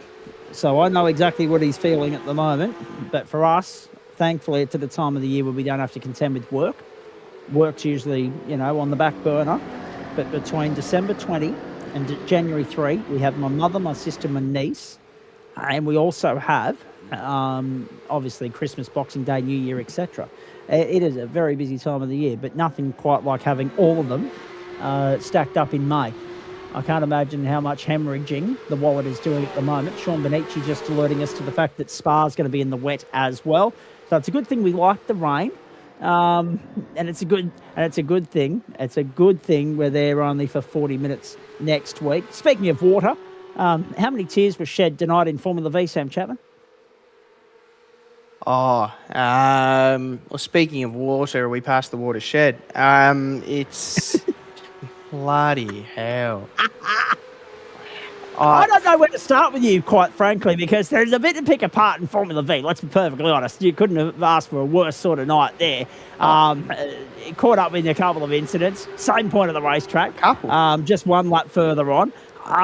But I think really, quite frankly, we should start with what happened here in race 2 of the Porsches. We've tried to have 15 different looks at this, and we still haven't looked at the angle that we want to have a look at. And that's the onboard with you. I said on air at the time, and I called it, and from the angle that we saw, it looked like that's exactly what it was, by the way. So I apologise if it wasn't, but here it is on screen for everybody that may just be tuning in to have a look at it, because we're going to get it from our Chapo's standpoint now. Andrew Neal's got the exact angle, the footage that we want to have a look at. There's the contact. Bang, 2-3. There we go. And was there a little nudge there from you to help him out to the left-hand side, Chapo, or not?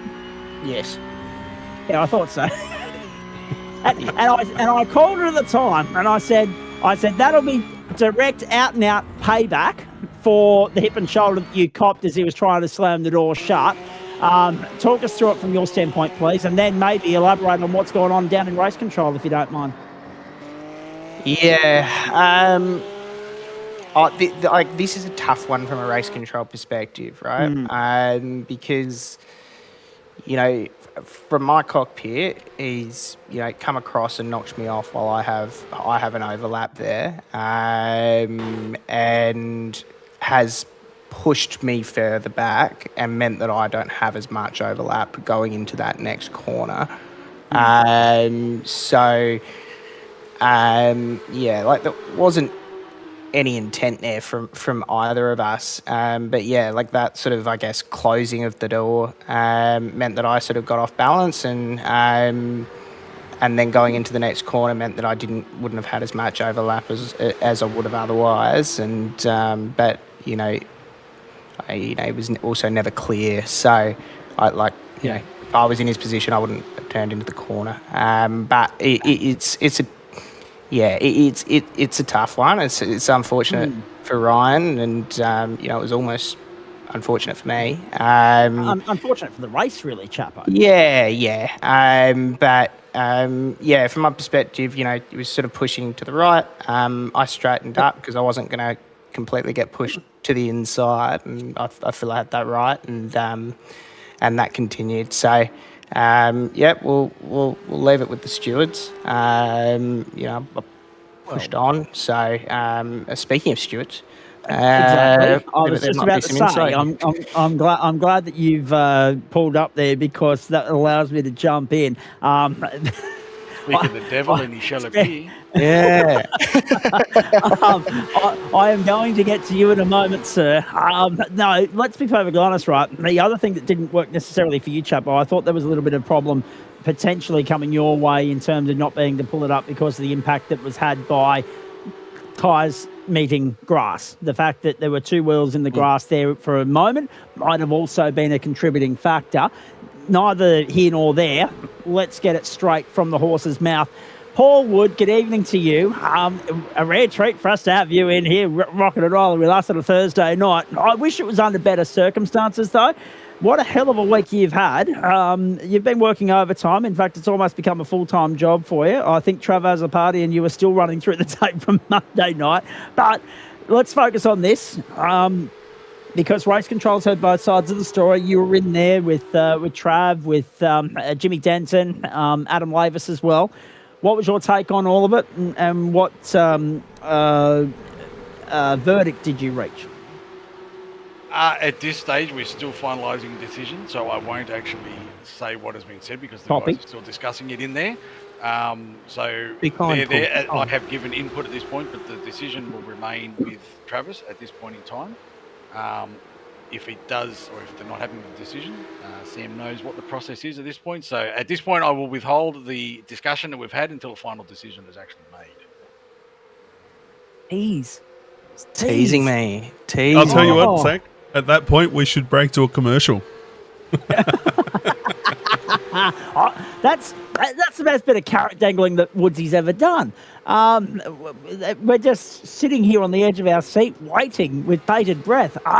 Woodsy, from your standpoint, though, I mean, let's be abundantly clear about a couple of things here. It's nice to see you out there in the elite split now, mate. You've earned a promotion up into the elite split. How are you finding it? Sweaty, hard work, scary. These boys are fast and they don't mess around. So yeah, I like the armchair sort of racing back with the old boys down in open. So yeah, very different feel. I'm having to hike the pants up and really head down, bum up. So it's a bit of a challenge, but like always, I'll give it the best I can. But yeah, these guys are really making it very hard to keep up with them. And it's not just about keeping your eyes forward. Now you've got to keep your eyes on the mirror because they just appear out of nowhere when you think you've got a clear track. So, yeah, I'm surprised at the result. I think a lot of luck went my way in both races tonight. So I'll take it and just see if I can try and find some more speed and keep up with these guys. Indeed. The other point as well, mate, I guess we should point out the irony of your comment, these guys popping up from nowhere, from behind you, based on what the reason you're initially here in the first place. But the other point as well, I guess it's props to you for the consistency you've shown, the pace you bring to the table, the way in which you've improved your own individual performance in this car over the course of time, the fact that you've been rewarded with a spot in the elite split here. And obviously you are welcoming the challenge, and it spurs you on to try and find that extra tenth here, that extra second there, that extra little trick in the tool shed to try and further enhance your position in this series. But it is bloody tough to find that extra gear, isn't it, to go with the likes of Chapo and Bondi and Jonesy and also Willie Blair and Luke Alavoine, who have been leading the way so far this campaign. Yes, yeah, well, I feel I've only just sort of stepped up to the plate when open, and I was starting to feel comfortable. I've been working on a bit of driving, trying to get a little bit better, especially in the Porsche itself, the second season running. So, yeah, I was getting comfortable thinking, finally I'm able to compete comfortably here, and then all of a sudden I'm up here, and I'm like, I've got to take another, it's not just one step, you sort of got to take another 2 or 3 steps up to really get into the fight. And, yeah, it's a battle, but, yeah.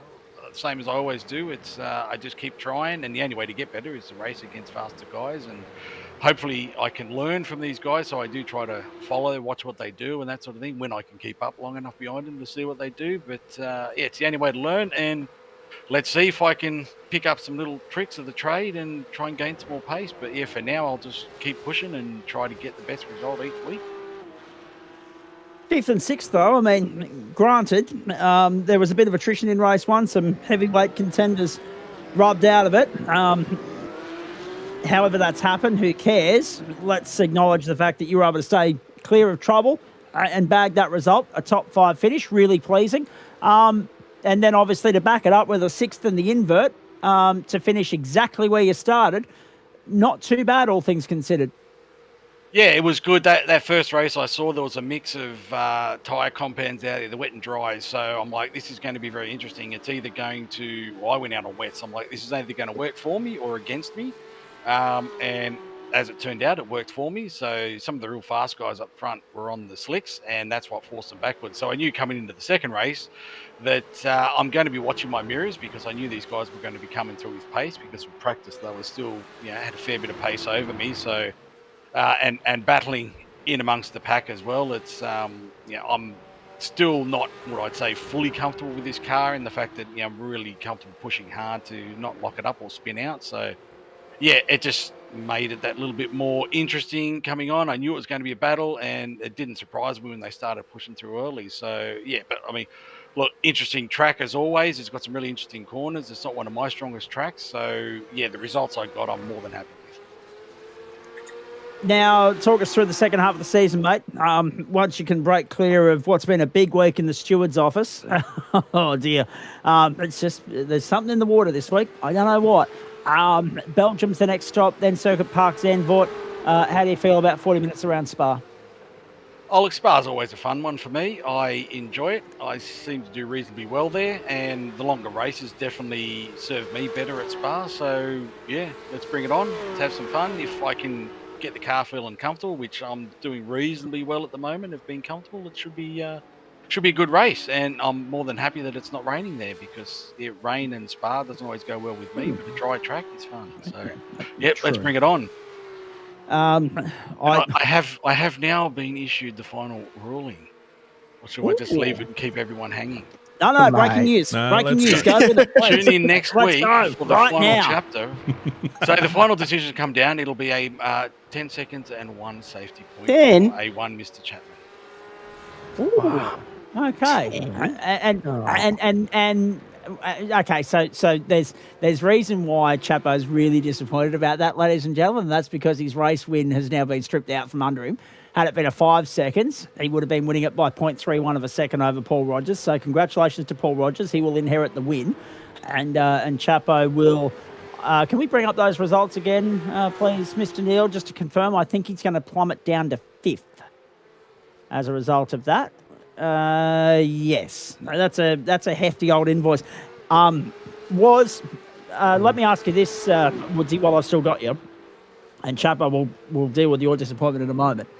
And then we'll go back and deal with the disappointment of Formula V. I wish we were here under better terms. Woodsy, what about Jones's involvement in all of that? Was there anything issued in his general direction, or just Chapo? No, not at this point. The contact down the straight, it was ruled that there was steering movement by Mr. Chapman that led to that contact. So that was sort of ruled as a play on. The ultimate thing was the overlap wasn't sufficient into the corner, which led to the contact. And then the ultimate weighting, the decision was mainly to try and balance out the time lost with him actually being sent off the track at that point in time. So that was the explanation given to me for the current penalty. All right. Well, we thank you, and also Mr. Denton, Mr. Razapati, Mr. Lavis, who've been working their way through that over the course of the last 10 minutes or so whilst you've been in here. Do I dare? Actually, yes, I do, because it's that sort of night and it's that sort of week. Bugger it. Have you recovered from Monday night yet, or are you still reviewing that tape?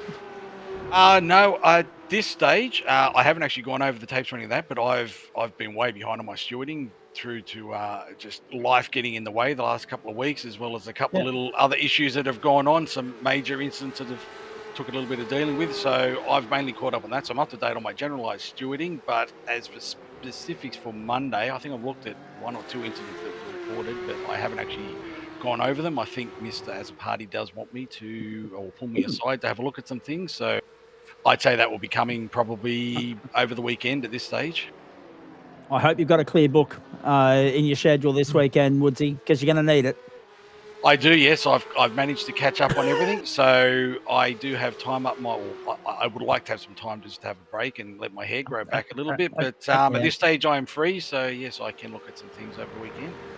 Kiss all your free time goodbye by the time you review that tape on Monday. I hope that whatever you drink, you've got it in good supply, and I hope it's strong. That's part of the problem. I don't drink. Maybe I should start. Yeah, maybe. Oh dear. All right. So that, for those of you that were asking earlier in the night, talking about Monday night, talking about headlights, because that's the whole reason I was like, oh no, here we go again, talking about post-race stewards hearings, etc. and so forth. It is with regards to Monday night. It was fairly contentious. There was a fair bit of heat in the room on Monday night. It was like we were sitting in a friggin' sauna. But as you've heard there from Paul Wood, some of that is still yet to be looked at by our crew. And I want to stress at this point in time, before anyone gets up in arms about that, it's a thankless job. It's a volunteer job. Those boys do it out of their love and passion for the club. So if it takes an extra couple of days for them to get to it, then so be it. As long as they reach the outcome and we have that news for you on Monday, that's all that really matters. As long as it doesn't linger over round to round, I think we're all good there. Woodsy, I'll let you go back to race control.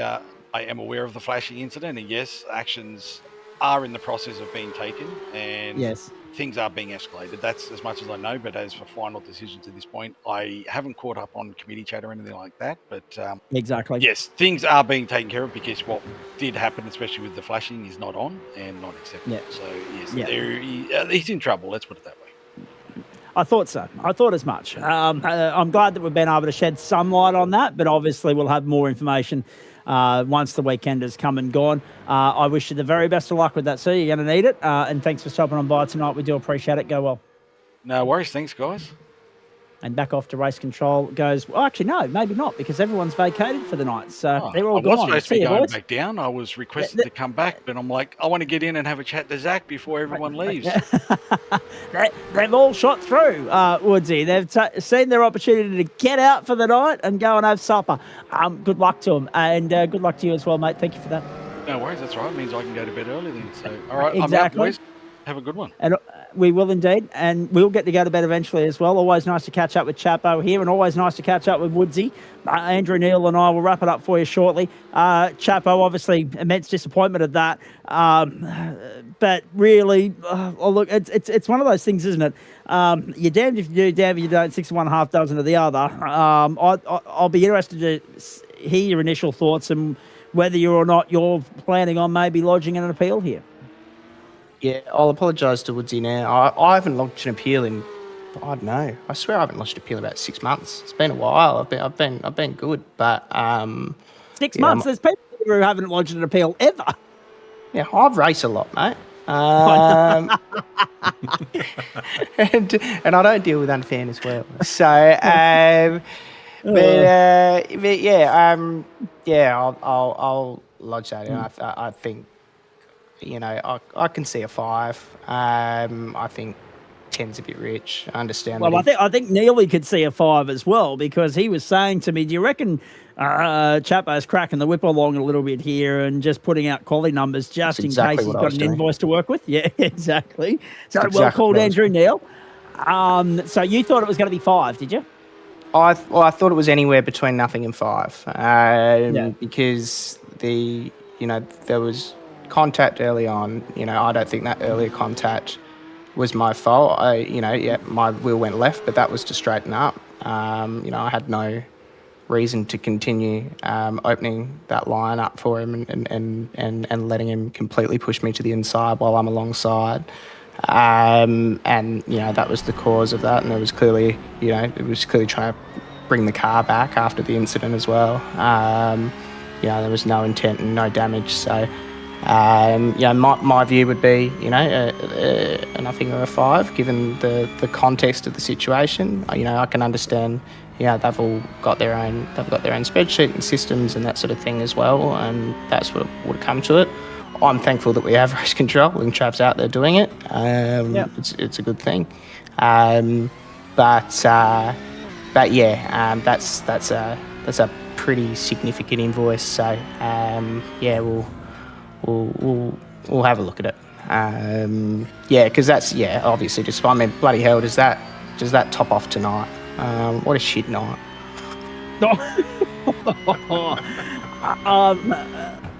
The bombs are dropping, ladies and gentlemen. It's been a real tense sort of week here. Last night being the exception to the rule.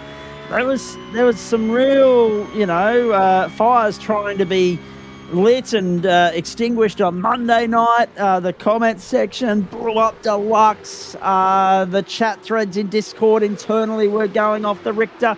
It's been that sort of week. I reckon everybody's going to enjoy this weekend off just to cool and compose themselves a little bit. And hopefully the temperature will die down a little bit before we come back on Monday night. But yeah, it's been spicy on a next level, unlike anything I've ever seen here on the platforms of the GSRC before. Can I ask you though, obviously it must have been nice to have the pace to work your way through the field. You did that better than Bondi. Racecraft, obviously fuel saving, a few other things worked in your favour as well. But race 1, talk to me about that, because that's not the first time you and Bondi have been in positional battle on the racetrack this season. Yeah, no, there was actually quite a few guys that started on slicks, much to my pleasure. And Bondi got a belter start from third place and got ahead of me from the start and held the position really well.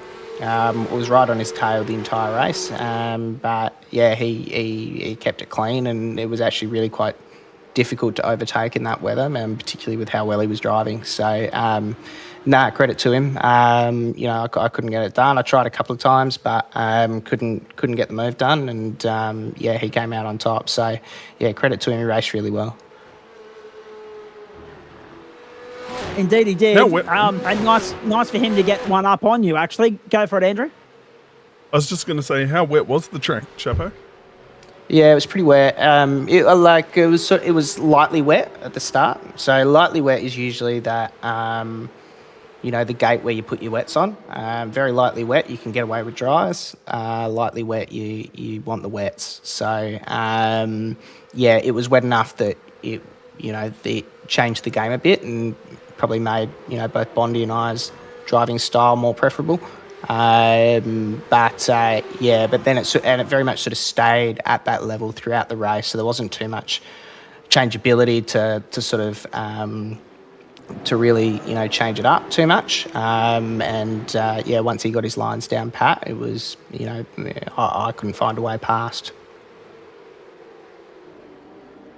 Interesting indeed. Let's get a bit more reaction now, because I can't at the moment, ladies and gentlemen, bring you up to date with Formula V. Adam Lavis has been tied up with race control and a few other things, obviously, but I can bring you up to date with the Porsche standings.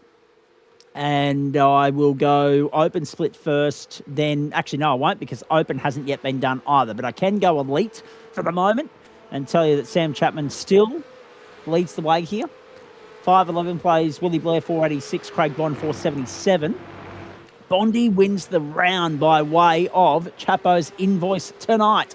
There you go. 98 plays 93, plays 91 for Paul Rogers, who inherits the win. Bondi got a 3-point penalty for late move and contact. That will be on Willie Blair, I would imagine. That was why Willie was in race control, but as a result, Bondi still holds on to second. Chapo relegated to fifth in all of that. They were the only 2 penalties applied. And Bondi wins the round. Yeah, well, there you go. How do you feel about that, Chapo? No guarantee that you're leading Formula V at halfway, because you and Sagasa both had a shocker tonight. Lockie Purvis might be in a bit of strife. There's a bit of tape to review there too. But let's focus on the Porsches. You lead at halfway. It's only 25 points. By no means can you rest on your laurels. You've got to bring your A game for the next 5 weeks. Yeah, I do. I was hoping to extend it more there, but to be honest, still second for the round isn't too bad. We'll just have to keep pushing with it. Hopefully we can have a bit of a look back at the pen. I did what I could tonight. We were really quick in the dry and managed that race well, other than clearly the Ryan incident. You can't be too angry. I'm still out on top there. I'll be calm until you start talking V's. No. That's a fair point. Let's push on. Thoughts on Spa next week? You've already had a run here in the pro split. We're hopeful of something less chaotic than that, but if weather is in the mix, then all bets are off. Spa should be good. At least I've done a few laps around there. True. So if I don't have pace around there, then we've got some real questions to ask. It should be good. Obviously, it'll be a case like the slipstream. It will be massive. It's big in these cars, it'll be massive around Spa. So ideally, you can break that, but you need realistically a couple of seconds to break that slipstream, and that's a pretty tough ask. So we'll manage the race and see where we get to, but hopefully got some pace. hopefully so indeed.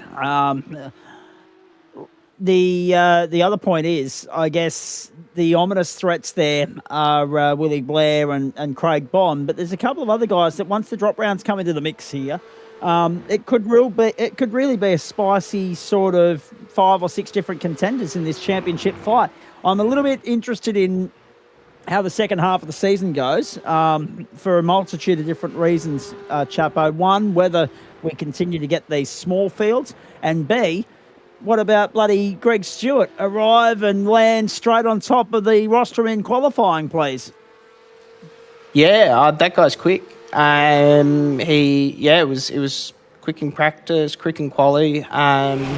Put the wrong tyres on for the first race, and I think that probably sent his night off a little bit. He'll be someone to watch. Certainly got some pace, so we'll see what he does towards the end of the season. All right, very nicely done. Hey, all right, rip the Band-Aid off. Let's talk Formula V. Oh, God. Could not have had a worse sort of run there if you tried, mate. I mean, back-to-back weeks where, let's be perfectly honest, results don't necessarily reflect what you bring to the table. But to be caught up in 2 incidents at the same point of the racetrack, albeit lap 1 of race 2, I think lap 2 of race 3, not the sort of night you would have been hoping for. No, it wasn't. There was, it was some of the worst awareness I've seen on a racetrack tonight from some of these people. It was incredible. We had rejoins out of nowhere. We had, 3 wide and crashing, and there's an incident ahead. You slow down for it, bang up the back. It was something else. Obviously I made a rough mind back in the first race. Locked it up and lost that front pack. We had some, quick guys in that front pack, and I suffered there. Was able to make it back to 5th, but then those other races. I remember that going into turn 2. I just saw 119 car to the left of me, one to the right, and they just went bang and crushed me in the middle. So. It was good, and then I think there was 3 separate incidents where people would just rejoined onto the track, bang, or something like that within that race. It was it wasn't a good showing, we did what we could with it. There was one point that I probably got into the back of someone a little bit. That was probably more my thing, but most of it was just some people needing to pay a little bit more attention. So, disappointing night. Puts me in a much more difficult position. Probably could have had more pace tonight. Didn't get a huge amount of laps in round there as well. So, part of that's, I could have been further up and all that. But, it was pretty grim. Indeed it was. Yeah, keep scrolling. 21st in that one. Which one are we looking at? Consolation race 2. So and then hey, what about Alexander Bogersrud? What an arrive and shine performance from him. I mean, he's landed here. First we're hearing of him on the platforms of the GSRC anyway, but Grant Boyden reliably informs us as one of his teammates that he's a gun in the sim racing world. And he went out and proved it in the Vs. Unfortunately, he too got caught up in an incident or 2, but he's got some big pace to bring to the table. He could pose a real threat to particularly you, Purvis and Sagasta in the back half of the campaign. Yeah, absolutely. I mean, he came in, went, oh, God, there's a 6K I rating in here. Let's see what that looks like. He was really quick, massive 1-lap pace. Didn't really get to race with him because I was dealing with other mischief. He was really quick, and put a cat amongst the pigeons. In fact, there was a few good competitors that came out tonight. Obviously, John Merritt's back in the server. You had Turner out there as well. I think Cedo was out there too. So, there was some pretty vintage V talent out there. I'm just hoping next week I actually get to race them. But in saying that, Chapo, it's a rough night out when even John Merritt struggles. He got caught up in just as much carnage as you did. Yeah, well, yeah. I mean, it'd be a wonder if anyone was able to avoid it tonight. There's you could have been pristine, and someone would have cut across 17 lanes and taken you out from a different postcode. So, yeah, I think I don't know whether it's just the size of the track or the way that it comes together, particularly on those first two corners and that sort of thing. But yeah, it was something. Your post-race performance has been man of the match material, Chapo, because I know how spicy you feel about all of it at the moment. But I genuinely appreciate the fact that you know full well that we're not working with a 7-second delay. Oh dear. All right, let's push on. Let's wrap this up by talking about next week with the Vs. We've got some news coming through regards to the Porsche Open Cup as well. We're not going to have the Vs tonight, but Porsche Open, we will have the points for them in just a moment. Next week with the Vs, mate, week 6. Looking forward to this. We go to the Tsukuba circuit, which is one of those great little niche racetracks. We barely see much of it, but we're looking forward to it. What are your thoughts? Oh, I've done a few laps in iRacing Arcade there, so we'll see how that translates. Yeah, I mean, Tsukuba, it's a classic V's circuit. These guys probably would have done a few laps around there. It's one of those free circuits that the V's actually go to throughout the season. It'll be interesting because even in a V, it's pretty difficult to overtake around there. The straights are short. It's super tight. There will be accidents at certain parts of those hairpins and that sort of thing, and they're not always easy to avoid. So it'll be once again a case of trying to keep it clean and work your way through as much as you can. But it's probably also not a circuit where you'd very easily do like a triple or anything like that. So this is the interesting thing, right? Because we're still obviously recovering from the magnificence that was your performance at Summit Point. However, that was also undone, unfortunately, as we know now. We didn't know it at the time, but we know now that a sixth and a first. You were first across the line in all 3 races, but you did get... Oh, I didn't know this. You did get slugged with a 10-second invoice. Oh! Yeah. And I'm just having a look at that now. This day goes from bad to worse. Yeah. So Summit Point a couple of weeks ago, you still won the round 147, but it was first, sixth, and first. 5 incident points. 5 positions lost in that one. 10 seconds for blocking and contact, 2 safety license penalty points is what I'm reading on my screen there, Chapo, and 4 incident points. So...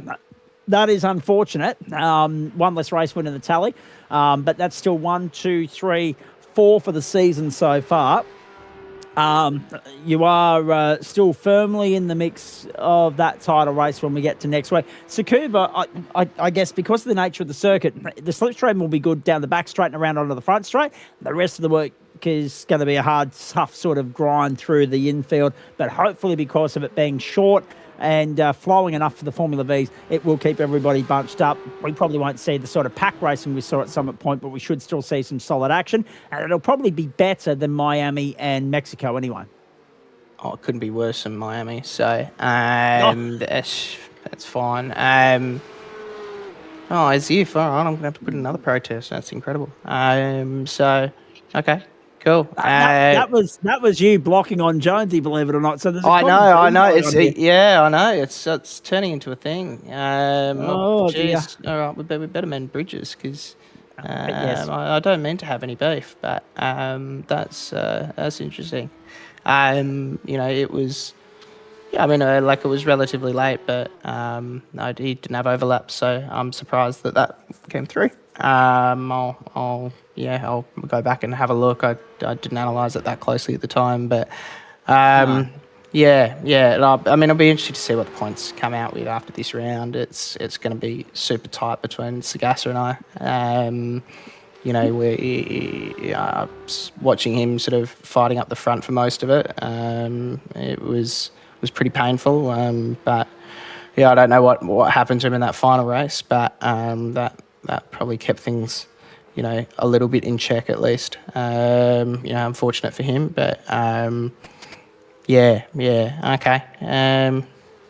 Yeah, it just keeps getting better, Zach. Before it gets any worse, let's wrap this one up. Tsukuba here, Tsukuba for the V's next week. Spa is, of course, the home of the Porsches next week. We've covered all of that. You've got a Porsche Pro Invitational round not too far away from the Nürburgring as well. Hopefully a smoother, calmer, cleaner week next week, Chapo. Always good to talk to you, mate. I wish it was under better circumstances. I wish I was the bearer of better news tonight. Unfortunately, not to be the case. Who would you like to thank before I let you go and calm down? I'd just like to thank Race Control for dealing with all the garbage that went on tonight. They've got a fair book to deal with, and and thank Paul Wood, because he'll have to have a look at my protests. So yeah, that'll do. I was going to say, if you feel the need to let off some steam once we're off air and the microphones are switched into the off position from a broadcast standpoint, feel free to do so. I'm happy to stick around. There he is. Yeah, Andrew, make sure we're clear this time, all right? We've just got to make sure. Yeah. Hey, last time we were all clear, it was only me that was being broadcast. Oh. How good. Let's hope it's the case again. Let's ensure that the microphones. You said hot mic earlier. Let's ensure they're cold this time around. Thank you very much, Sam Chapman. Hang tight there. Andrew Neil, final thoughts from you. Oh boy, what a night! What a week. Yeah, what a night. Bit of controversy. Great racing. Bit of rain always spices things up in the first round for the open guys. Bit of puddle, shoot off. Yeah, just good racing all round. I mean, a masterclass from Chapo again, apart from his penalty, which I think 10 seconds, maybe a little bit rough, but yes, probably deserving. I'll be quoting that in my protest, by the way. So yeah. Hey, I'm just a non-bias bystander. Yeah. I love it. I was going to say, in amongst all of that, some great drama this week, some great theatre, a week of controversy, but it spices things up. It fuels the narrative. It gives us plenty of stuff to pay attention to and keep an eye on going into the second half of the season. But yeah, we've got a few days now in which everybody can just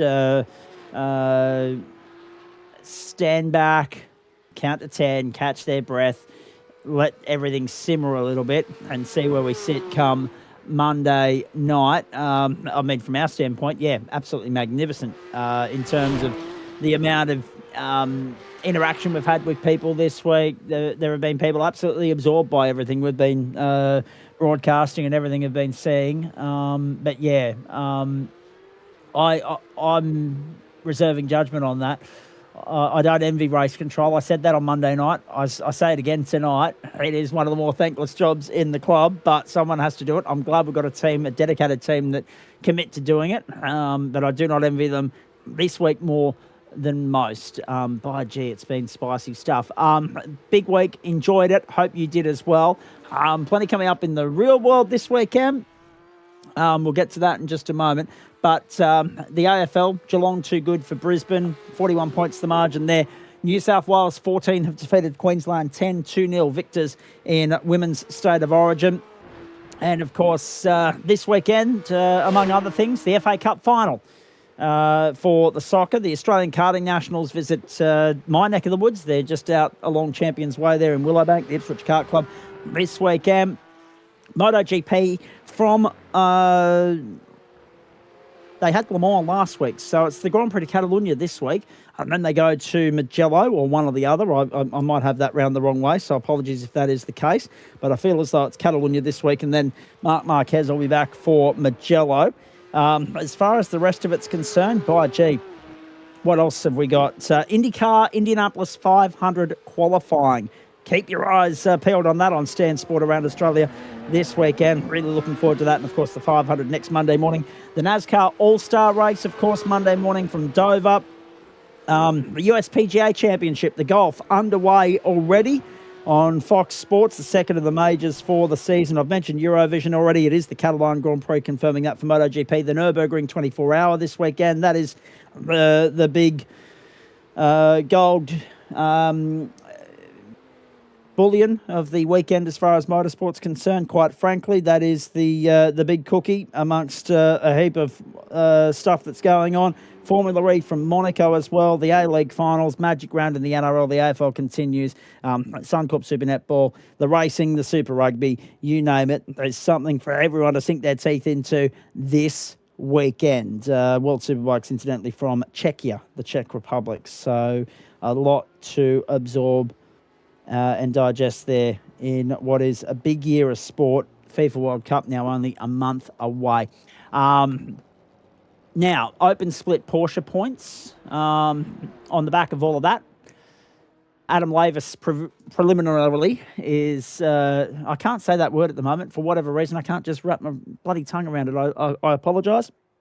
But the preliminary point score that I'm reading here, and this is not finalised yet, so we won't put it up on screen, but I'll just relay it to you at home there. A. Lavis, 94 points. Bruce White, 89. Edward Rollo, 87. And it looks as though Jace Douglas is getting an immediate promotion up into the elite split, as we did envisage. Looks as though he's going to be the only one getting that treatment at this particular point in time. Magnificent stuff. All right, we're just about done, which is probably a good thing. What a week! But yeah, it keeps us engaged and intrigued and compelled for the balance of the season now, because we just don't know what's going to happen next, ladies and gentlemen. There's a couple of rivalries there. There's a couple of storylines that are going to be worth following as this season plays out. But that is where we reach the halfway mark on the platforms of the Gentlemen Sim Racing Club of Term 2. Yeah, already 15 weeks of competition into the season.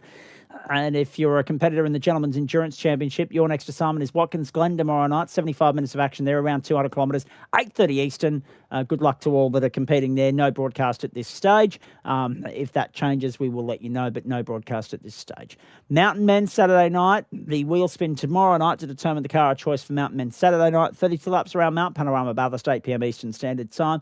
Next week, Monday Night Motorsport is coming your way from Suzuka. First up for Waste Options Formula 3, a 30-minute race there, 7:25 Eastern. We're underway there with the broadcast. The race will be from 7:30. And the GT3s, we're on air from, where are we? Sebring. Nick Fodiatis will be nowhere to be seen on Monday night. That is one of our favourites in terms of the. Yeah, I know that is one of our favourites in terms of the spectacle it delivers. But there are some people that absolutely loathe and detest the joint, so they won't be here. But we will be, and we hope you will be as well. Bring your brolly, bring your gumboots, bring your raincoats, bring everything. 8:30 Monday night, Eastern Standard Time, 60 minutes the journey. That's when the race gets underway. We'll kick into coverage of it from 8:25. That is the pro split that we're bringing you this week for Waste Options GT3. Final bit of business coming up in a moment now that those points have been finalised, by the way. I will go back and cover them off. Committee's Choice Tuesday night, the BMW Z4 GT3 Legacy from the Adelaide Street Circuit. 40 minutes the journey there. That's the race, of course, but the server itself opens at 7 p.m. Eastern Standard Time. That's 6:30 in Chabo's neck of the woods and 5 o'clock on the West Coast, 9 o'clock in New Zealand. Wednesday night, we're back with you. And off to, yes, we are. Off to Brands Hatch. St. Petersburg was last night, so Brands Hatch is the next stop. I'm second-guessing myself now. We've already been to Brands Hatch, but it wasn't for these guys. We're off to Brands Hatch, and we're looking forward to that. 2 sprint races there, firstly for the Toyota 86s, then for the supercars. And first up will be the Toyota 86s with thanks to merch.tgsrc.inc from 7:30. 8:45 for the supercars, first race to commence. And that'll be the first of 2 getting underway for you there. Next Thursday night, we can't wait to see a big field lining up for Formula V from Tsukuba. The 2000 full configuration. There's not much of the circuit, so it'd want to be the full configuration. Otherwise, we may as well just put them on an oval and let them go around and do circles for 15 minutes. But no, 3 sprint races, 10 minutes, 15 minutes, 15 minutes. Invert top 10, invert top 15, you name it, we've got it. Something for everybody in Formula V from Tsukuba. Races 16, 17 and 18 of the campaign. Night 4 of week 6 is next Thursday night, live, exclusive and free from 7:25 Eastern. Then from 8:45, dessert to your main course. Circuit to Spa-Francorchamps, the venue. Again, bring your brolly. Porsche Cup racing, we will bring you the Elite Split in broadcast next week and have the results from the Open Split post-race. Those final Porsche points as they stand now, 516 for Adam Lavis, 474 for Sean Benici, 446 for Paul Wilson, 405 for Joel and Hansen, and 387 for David Baz. 129 points covers the top five.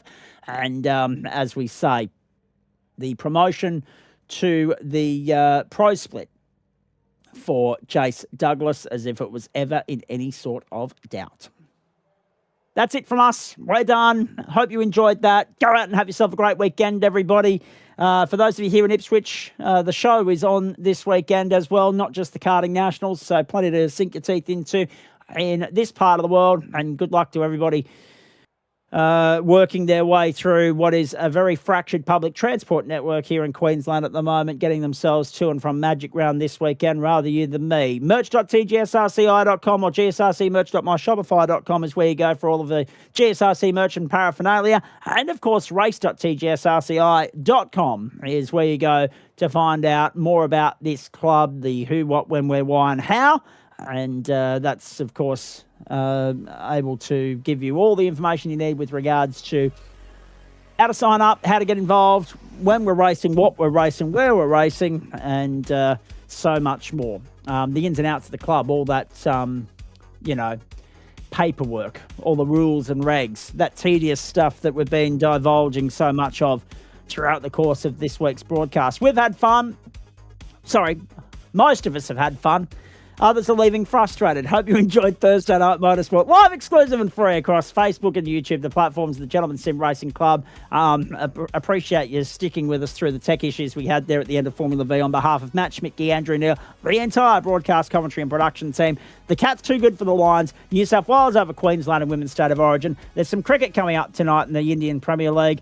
Plenty of sport in a year, full of it, and motorsport and sim racing motorsport at that, playing a nice small part in it. On behalf of the crew here, I'm Zach Caban. Have a great weekend, everybody, and enjoy the rest of your Thursday evening. Until we see you Monday, it's bye for now.